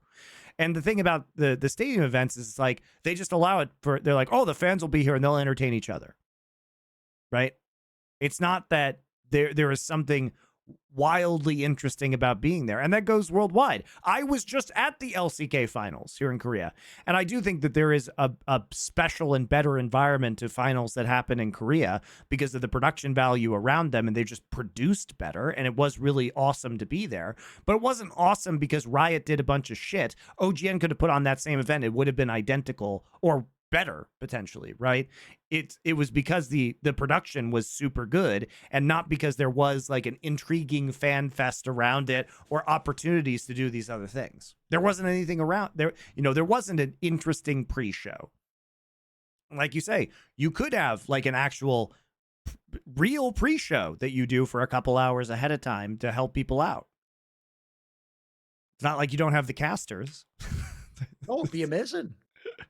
By the way, there's even things you can do people don't even do. Like, I don't know if you ever saw this. It was weird. I didn't arrange this, but like 10 years ago or something, Stunner, I think he worked with Northern Arena, those like people in Canada who have like a bunch of LAN centers. He did that like online game show, if you remember, called Put Up or Shut Up, where the gag was, I was like the stay on champion of the show, because essentially it was like making arguments. It wasn't like you had to be right. You had to make the best argument for a case, basically. And I was really good at doing that. And so I was on this show for like, I'm going to say like 10 episodes. Mate, it was mega popular. People loved this format.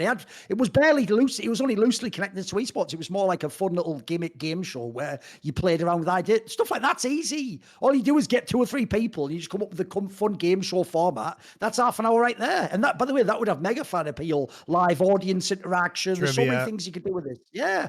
It's actually stuff where once you've got the person hired and they're up for it, like, by the way, a lot of people in esports also want to do cool things like this and have a bit of spotlight and have fun with the crowd. Like, I feel like there's so much things you can do, but as we say, they're so stupid, they really believe they've got the shit hot spot and we're all just going to watch the game. Like, no one is.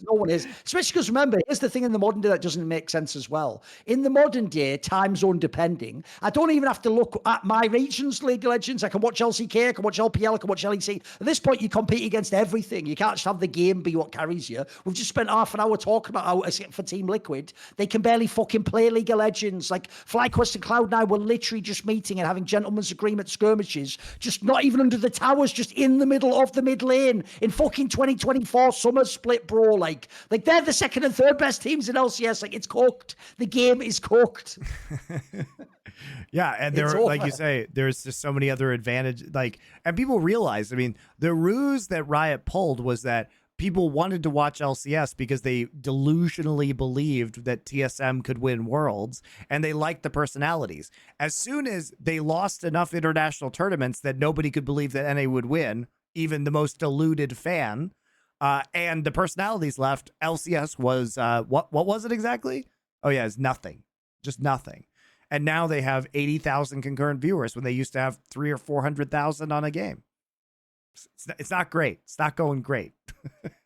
But people realize that you could just watch other regions. It's amazing. And especially as you lost the casual fans and the new fans, it's like the people who are left are just the OG people who care about the quality of the game. All the casuals are gone now. The casuals have vacated League of Legends. They're in Valorant. Don't worry about it.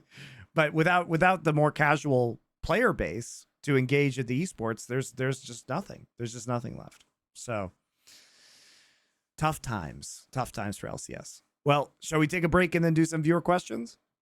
Yes, all right, let's do it. We'll be back with you guys in just a couple minutes with viewer questions.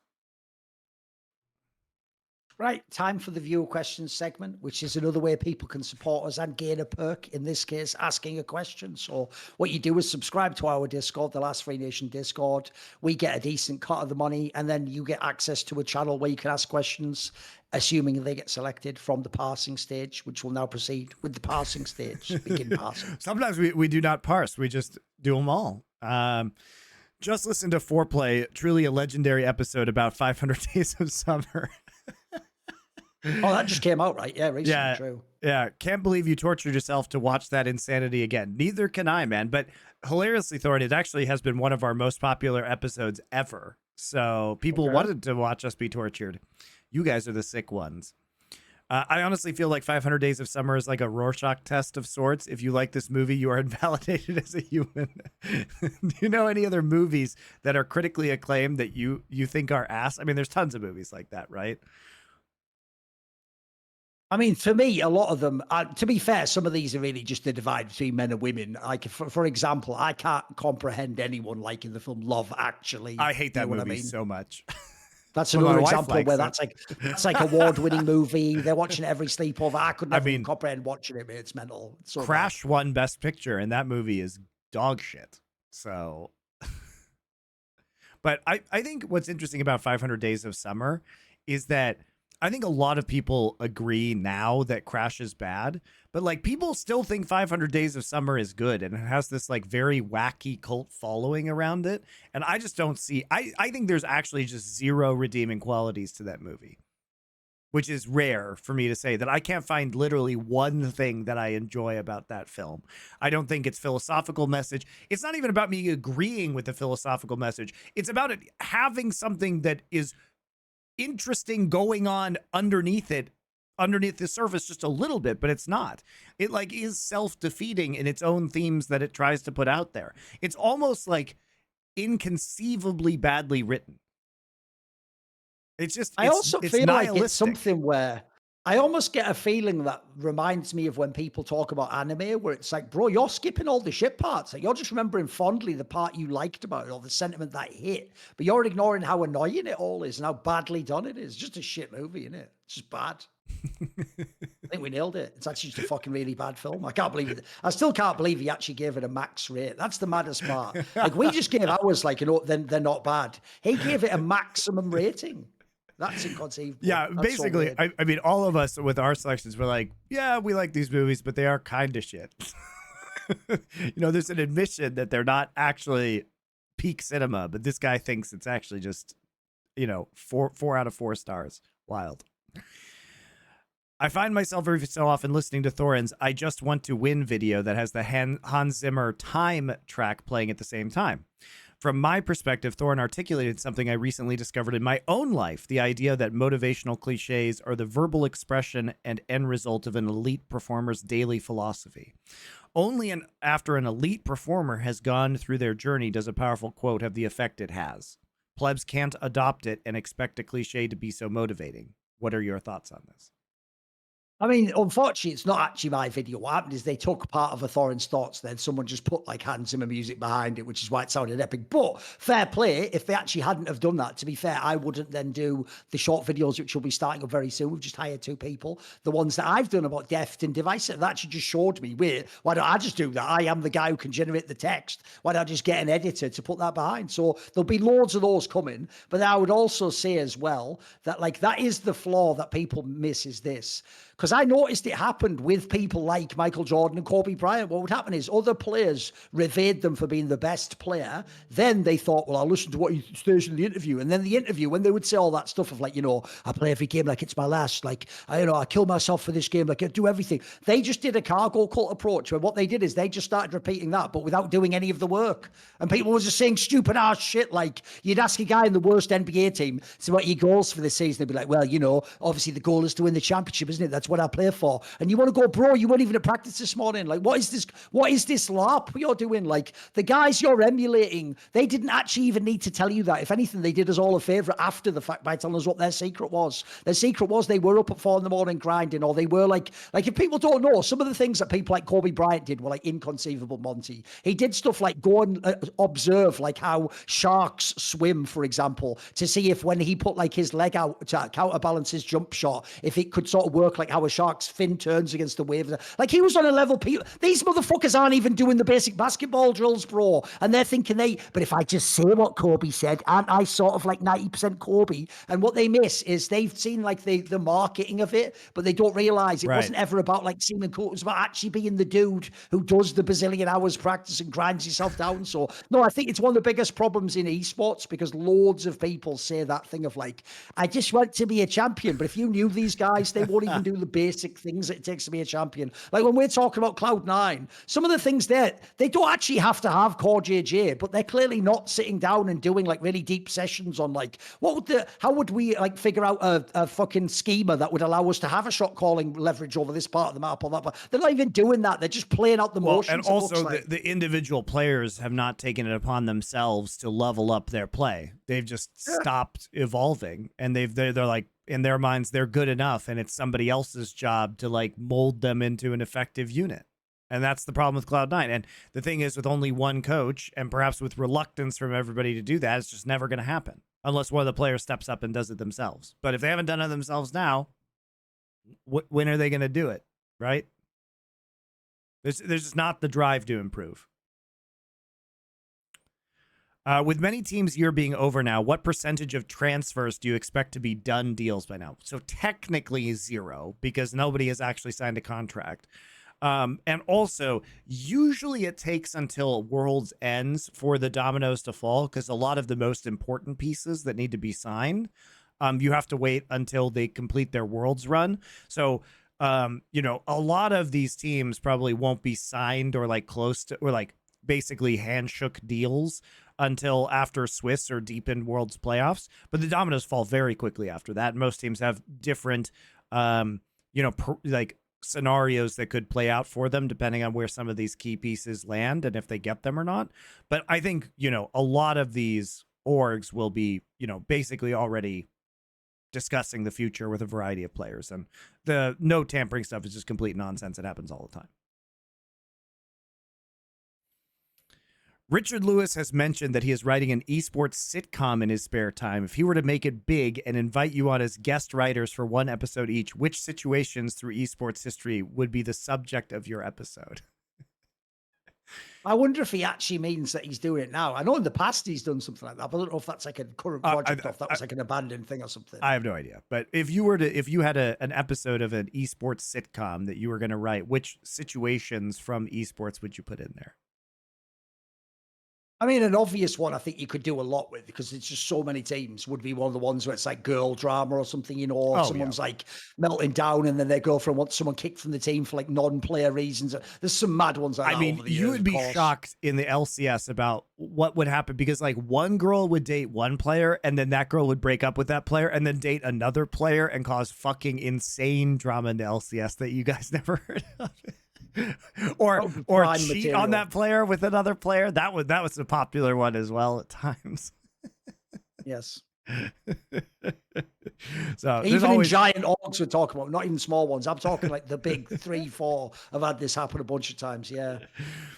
I've told this story before, but one of the ones that I think you'd have to go for with this was I told the story of one player who I heard about from team management, where he had never been on a plane before and he didn't realize that there was a bathroom on the plane, so he like shat himself on the plane. It's the fucking LSAT or something. I can't leave my desk. I have to pass this test. Fucking lunatic. That'd be a great one. Are there a limited amount of approaches to competitive video games? That is, will players at the top level inevitably fall into categories or set play styles? Is there a divisive League of Legends, a caps of CS2, or are there as many approaches to each video game as there are players? I mean, look, there's always going to be rules that bound you in, and especially, you know, I would say that there's probably more approaches in games like CS or Dota that are a bit more freeform, whereas like League of Legends is very much locked in by roles. And like Riot wants a more on rails experience for players so that it's, you know, the game is easier and more approachable for the average person, which does limit the number of possible outcomes that you can have. But still, I think there's a large variety of possible kind of like approaches to League of Legends that you could play, but it is more broad in some games than in others. I think in general it applies. Like if you want to do like who would the comparison, Device would probably be someone like Scout or someone. He's not like the most cracked player, but he's really good. And if you give him a team that's good enough, he'll consistently be at the top. He's a really consistent performer. Question for Monty. Do you have a vacuum sealer in your kitchen arsenal? I do, but it's in storage in the States. If so, what do you find is your most creative use for it? I actually had just gotten it before I moved out of LA. And I wasn't as good as I've become in Korea about like my freezing food game, but I don't know if I have a creative use for it. But being able to individually like freezer sealed meat that you buy in bulk is, and not have it freezer burn, is like big game changer. So I think it's very useful. I think it's very useful because if you're smart, you'll buy in bulk and then vacuum seal and you'll save yourself a lot of money. All LEC players are available for you to build 3 teams. What rosters would you create and what chance might they have internationally? We have to build 3 LEC. Ugh, come on. Well, I'm not going to take apart G2, so I'll just take G2. All right, then we'll do a non-G2 one. If we make a roster without G2 players. I mean, you could take so Razork, Photon. What about Irrelevant? Okay, you could do that too. Razork, Irrelevant.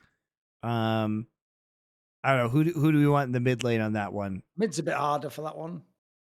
You put Larson in there. You could do that. or Jackie's. I think Jackie's had some pretty good performances recently. That might be a fun one. I like Jun. Maybe I put Ice and Jun in a lane together. That might be a good time. Actually, I have a Korean-speaking bot side. I'd probably just do Upset and Labrov. It's a pretty good roster. You do that too. I don't know. And that could be the second best roster. That's pretty good. I think there are a lot of GMing problems in Europe, which are the main issues. So I think it's actually relatively easy to come up with some teams that are more stacked. I've got a quick take, since no one said this take. This is why I fucking despise Fnatic fans and shitheads like Nemesis that can't stop talking on stream about stuff they don't know about. Bro, think about how many fucking rebuilds in the last 3 years Fnatic has done, Monty. It's bonkers. They've just been burning through player after player after player after player. They've had players sitting on benches. They've had Upset sitting on a bench while Reckless plays. Then Reckless is kicked and you bring in someone else. Then that guy's kicked and then Trim. Like, what are we doing? Like, they've rebuilt so many times. I'm going to go the opposite to everyone else's take. I think the Fnatic coaching staff has fucking smurfed this year. Look at the results they've gotten. Like, their team has constantly been the second best team behind G2. But if you look at the roster they're working with, these are all like misfit pickups, bro. Who the fuck was Oscarin before I joined? Who the fuck was Noah before I joined? Who the fuck was Jun? People barely even knew him from LCK. Like, these are actually like not bad signings, bearing in mind what roster, the budget they probably had. And I think all things considered, they've actually smurfed. They've done better than you'd expect with the roster of the pieces they got. They don't have the number one lineup, but like, fuck everyone else in Europe. What is everyone talking shit about? This guy's actually smurfed the fucking Nightshare guy. Looks like he killed it to me.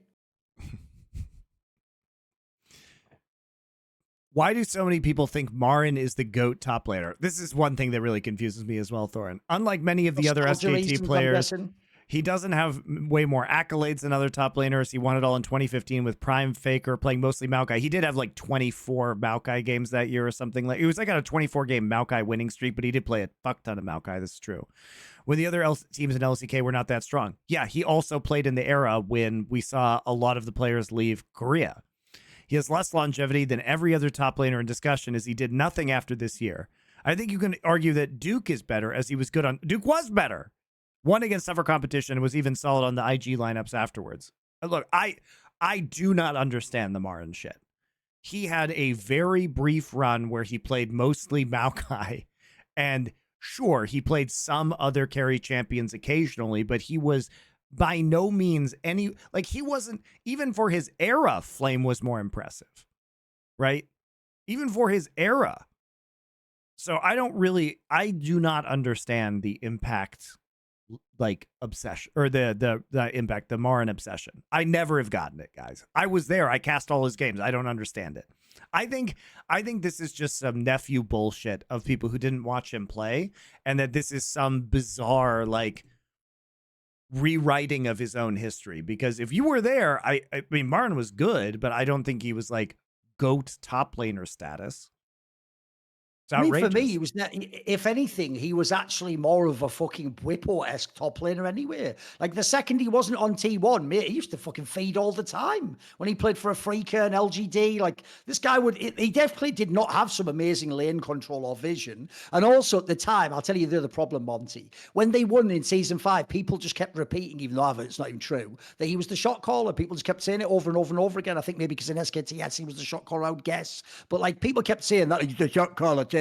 And so they thought like that was a tactic, that he was like pushed up in lane all the time. And it's like, no, that's just how he played. Like, spoiler, when he went to those later teams, he still was pushed up in lane, just fed all the time. He had fucking Isle of Hoover as his coach. Does everyone not remember that lineup? That was a mad sus of Freak of Freaks team. So no, the problem in esports is this: because most people only experienced like esports for 4 or 5 years, it becomes like nostalgia, but over 5 years, Monty. So what happens is they start going, gosh, remember fucking Voyboy? And you go, no, because you're saying it like, do I remember, like, you know, fucking like prime Randy Moss or something? You're just talking about Voyboy, bro. And suddenly even just average ass names become like legendary to them, because what they're really remembering is their own youth, and they're remembering how exciting League was and all that jazz. But I think a lot of these players get overhyped as a result. It's like, how can we live in a world where like Chovy and them are just not that good, but then Marin was the GOAT? Like, what are we even doing at that point in time? It's just a waste of everyone's time, boys. What a waste. But yes, I think you bring up a lot of good points, and I agree with them. How would you define what a genius is? Would you consider people like Messi or LeBron to be geniuses? I think for me, it's a combination of intelligence, skill, and then there also has to be some sort of creative spark that makes them different in terms of how they approach problems, or that they adapt very well on the fly. So I do think athletes can be geniuses at athletics, right?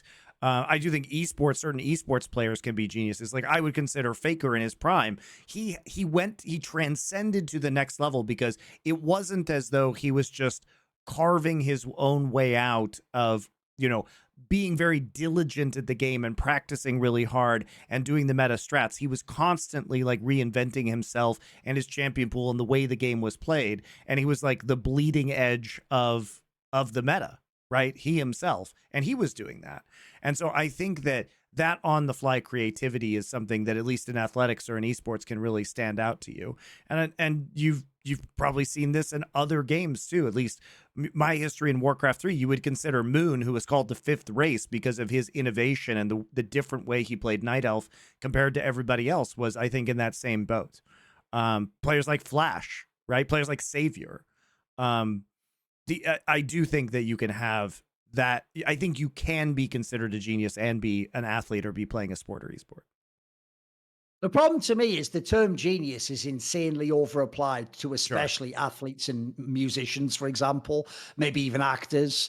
So I do think people just use it to mean he's amazing or wow, he's so good. Whereas to me, the whole premise of why you're calling them a genius is essentially no one can ever understand a genius. That's why they're a genius, because we're not. We're incapable of perceiving or having gnosis with the world in the way they are. So to me, genius shouldn't even just be you're really smart. I actually think that's a bad application too. To me, a really, really smart player who plays fundamentally sound, it makes sense why they're so good. It doesn't ever make sense why a genius is brilliant. Like they just have something about the game they intuitively understand that not only could they never explain, but we'll never understand. So I think for people like Messi, that would apply. I don't think the LeBron one's very good. I've never understood the obsession with LeBron James. I've watched all the great players in history. I don't understand why this one I have to keep talking about. Half the shit about his career narratives don't even make sense. Like supposedly I'm supposed to go, but he's not a scorer like Michael. He's never anything vaguely like a scorer like Michael Jordan. No, he's more of a passer. He's not even vaguely one of the best passers of all time, by the way. That's such a mental narrative. Only people watch Only Today would ever say it. Like, you take any pure point guard in history, Isaiah Thomas, Jason Kidd,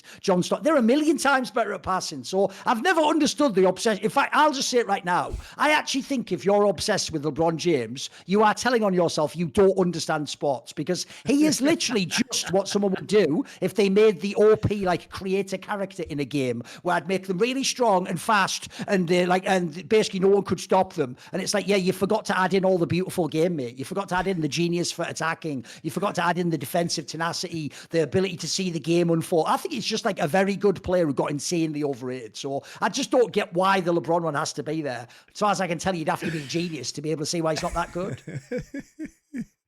I know nothing about basketball, but I do enjoy hearing you talk about LeBron. Oh, good. Any cryptids you guys think might be real? So cryptids would be like, I don't know, the Loch Ness Monster or Bigfoot or a Yeti or something. I don't know anything about this shit, man. I have no idea. What do you think? I mean, I will say there is one thing. I've never been to any of these places in America. Spoiler, I never will. I actually know how horror movies work. I will just say, if you ever look it up, Monty, there's a really disturbing map you can find online, and it goes like this. It shows you where in the USA the majority of like missing people go. And I'm not joking, bro. It just overlays with all those national parks. That's all I'm going to put out there. So you tell me where they're all going, bro. You tell me where they're all going. Because if people don't realize, that is one thing that I think movies have broken people's brains on. They really do think things like that. If you go to like, you know, the fucking like upper northwest of America where there's all like the fucking forests and they think that's just like a park out back. Like you go in there with that map, you're dead. You'll never ever make it out alive. You'll just be dead for. So there could easily be loads of things out there that, as long as they can avoid cameras, you'll never know what's out there. So I think it's plausible. I do think it's interesting how especially Europeans and like Germans are very famous to come to America and just like get lost in the wilderness, because people who haven't been in America, like I come from the American West, people don't understand how fucking huge it is and how much nothing is in it, especially in the West, guys. We are almost 200 years. We're at like 175 years from the San Francisco gold rush and like all that Oregon Trail shit. Nobody lives in the West still. You know, 2/3 of America lives in the Eastern or Central time zone. The Mountain time zone, where I'm from in Colorado, has like 8% of America's population. It's like a quarter of the landmass of America. There is nobody out there. I mean, even California, I'm a fan of that David Mamet film, The Edge. It's a mega one where they just go out into that exact area and they have to. No, it's a classic. So it's just one like that though, because you're going to think, oh, it just looks like the countryside. It's like, no, if you don't have food there, if you don't have a way to get away from bears, if you don't have a tracking device, you shit out of luck, mate. You shit out of luck, I'm telling you. So I think there could be loads of stuff out there in those places. Of course, it's massive. The wildernesses in America are huge, mate. Yeah. What on earth could be the reason that when Riot designed Valorant esports, everything was made GSL groups plus double elim? When it comes to League, Riot gaslights us that worlds must have single elim. Aren't the same people in charge? It's one of the enduring questions of League of Legends, which nobody at Riot has ever explained, which is why, when the same people are in charge, they have not explained why one thing is good for Valorant. What is it about Valorant as a game that makes it better to have GSL groups and double elim? That question has never been answered. It has never been answered. To be fair, it's the same with Valve though, because Dota had the double elim the whole time and we were never allowed it in CS. So it's another one of those ones where it's like, who knows why? Who knows why? All right. I don't know what this is. Thoughts on the Yannick Sinner doping allegations? Do you know who Yannick? Basically, the guy who's the #1 ranked player in tennis. Okay. There was a thing where people said he doped, but it was on those ones where I believe it was like the fraction was so incredibly tiny. It's like if they did, they probably did it before, but maybe that's not. They're actually getting caught off now. But then, are you allowed to have even a tiny amount? So some bullshit like that. The problem is, I didn't look into it super much. I'm not that interested, and the reason why I'll explain very briefly. I find it boring as fuck to have a discussion in 2020 something or other of are the best athletes in top sports, including Americans, doping. Like, you know, the reason why the Olympics isn't at all interesting to me, Monty, is because, you know, if you go back 20 or 30 years, there's been Olympics where Russians were banned completely. China was banned. That, you know why that's a waste of everyone's time? Are we pretending America doesn't dope? They're just better at it. It's all you're doing is taking your rivals out for doing the same shit but worse than you, and then you win. It's all just it's just a sport of chemistry. It's a waste of fucking time. So I assume all these people dope, and it's just who's smarter at it than the others. That's my assumption. You know? I mean, the thing is, we're not in the egregious like MLB, like Barry Bonds level of doping era. Like, you can't get away with that anymore. But look at some of these NFL players. You really telling me they aren't on something? That's not like. I love Aaron Donald. I think he's a great player. I don't think any human looks like that naturally. That's just my opinion. I think, and also, you know, steroids are very available in America, and, you know, movie stars use them, obviously, because they're not illegal. They're just anti-competitive. Oh, that's an example right there of where you'll never get through to a pleb. Do you know plebs actually believe that the people in those superhero movies just eat a cabbage and fucking water every day and work out in the gym? That's all they think they're doing. That's how, even though, as you say, they're not even tested for that guy, so why wouldn't he be on it? You know what I mean? I mean, they don't have to be tested. They don't have to be tested. I mean, look, guys, you can literally just look at you can look at a picture of Hugh Jackman at 55 years old when he just made Deadpool and Wolverine, and look at a picture of him in like 2000 of him as Wolverine when he was 20 years younger, and he looks more jacked now at 55. What do you think? Why do you think that is, guys? Why do you think that is? You know, like, look at pictures. Did you guys know that Sean Connery was a bodybuilder? Look at Sean Connery shirtless as James Bond, and then look at modern superhero actors. Sean Connery was a fucking bodybuilder in the 60s. It's like the expectations are crazy. And sure, science has gotten better, nutrition science, you know, basically the studios will, of course, pay for these actors to have personal trainers for, you know, 7 days a week for hours and hours every day. And they prepare all their meals for him, et cetera, et cetera. So it's easier to do that. But I mean, there are definitely other substances involved in this, like, obviously, especially with how fast they get back into shape, guys. Have you ever wondered why they don't look like that 6 months later, and then 6 months before the movie they start working out again, and then they're in like the most unreal condition of their lives? We've gotten very good, and they can also hire the best doctors to administer these like cocktails of drugs. So, you know, it's easy, and I'm sure the athletes do this too. What is the ceiling of this TL team if you replace APA with BDD? That's an interesting question. I mean, you couldn't do it for like import reasons, I'm guessing, but if in a world where we could, I mean, here's the thing.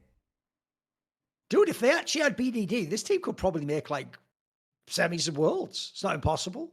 Think how strong they'd be. Think about even the picks they could do, bro. They'd be a very strong team, actually. Yeah. I agree. It'd be fun.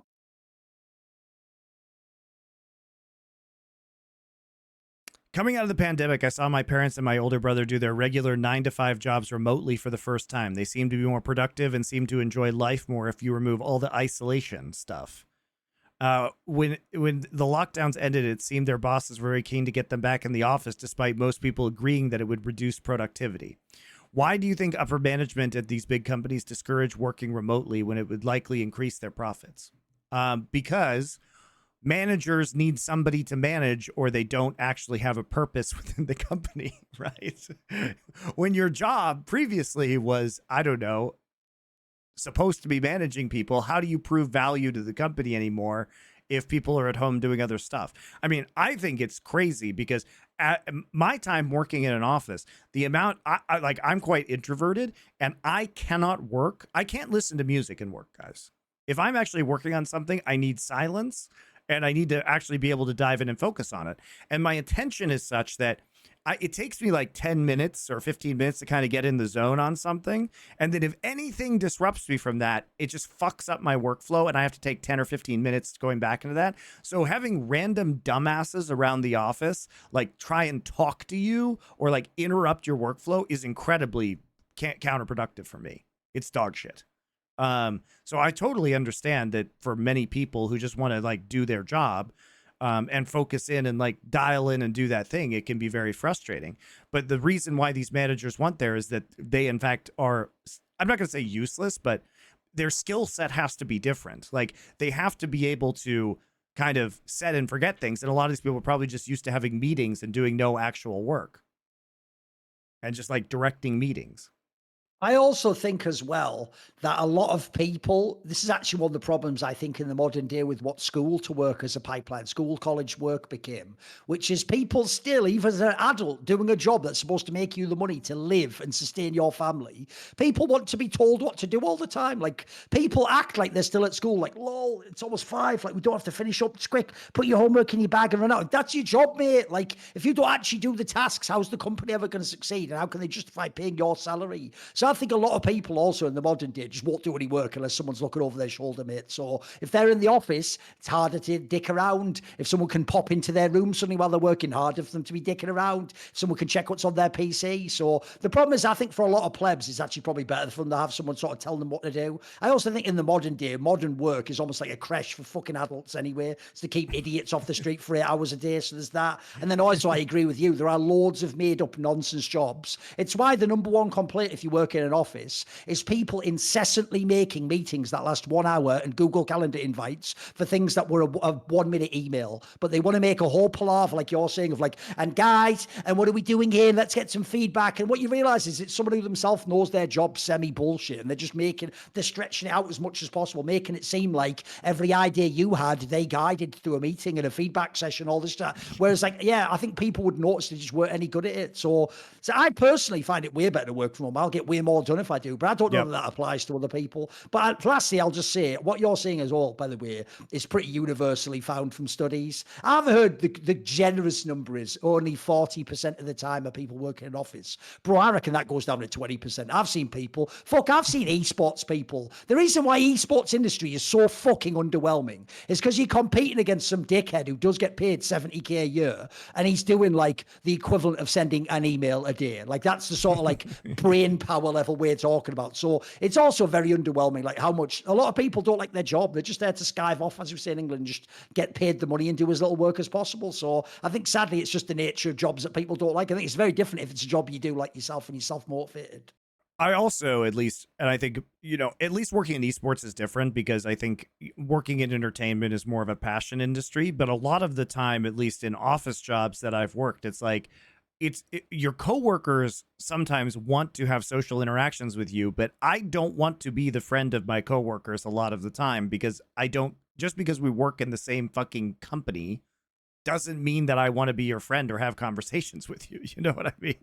So like a lot of that stuff just dominates the office life, and it really does tilt me.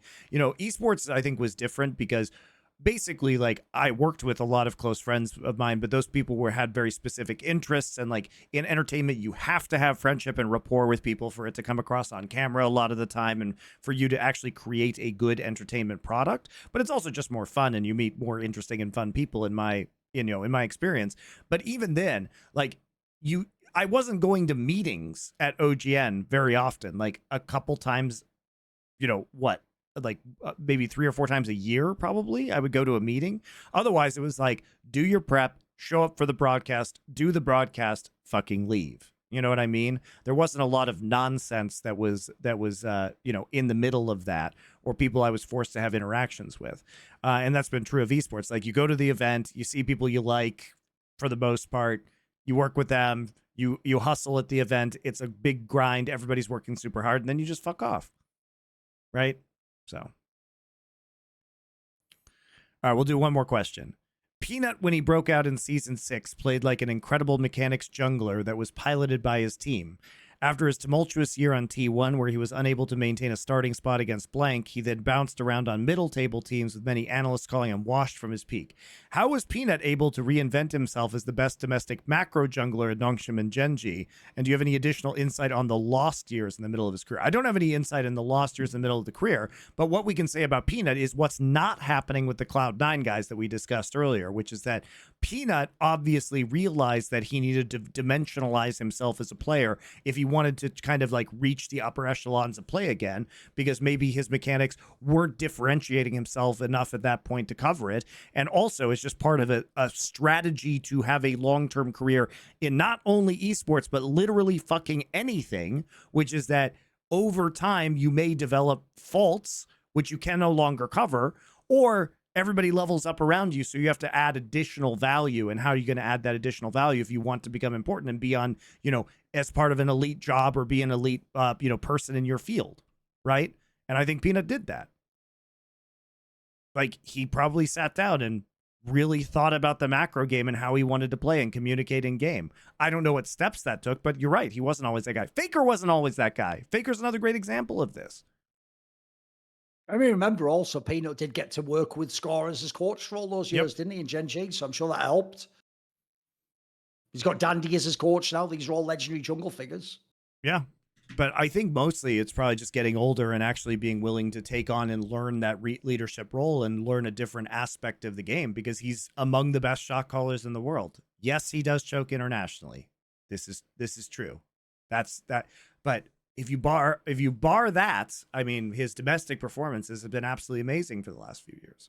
And he's likely to make another final, I would say, this season. So. Oh, mate, if you were to just talk only about LCK, he's probably a top 3 LCK player of all time. What are we talking about? He's fucking cracked.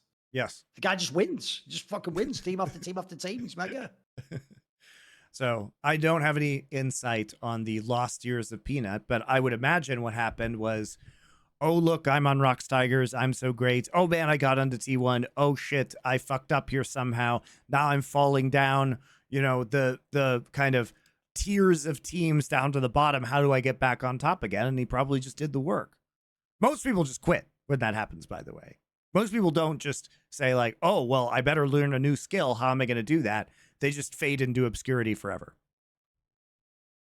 For sure. All right, guys, that'll do it for our questions this week. Sorry we didn't get to them all this week. We'll be back, though, for more playoffs discussion, LEC finals, LCK. We got the biggest week of LCK playoffs this week. LPL finals all happening this weekend. So we'll see you next week. Till then.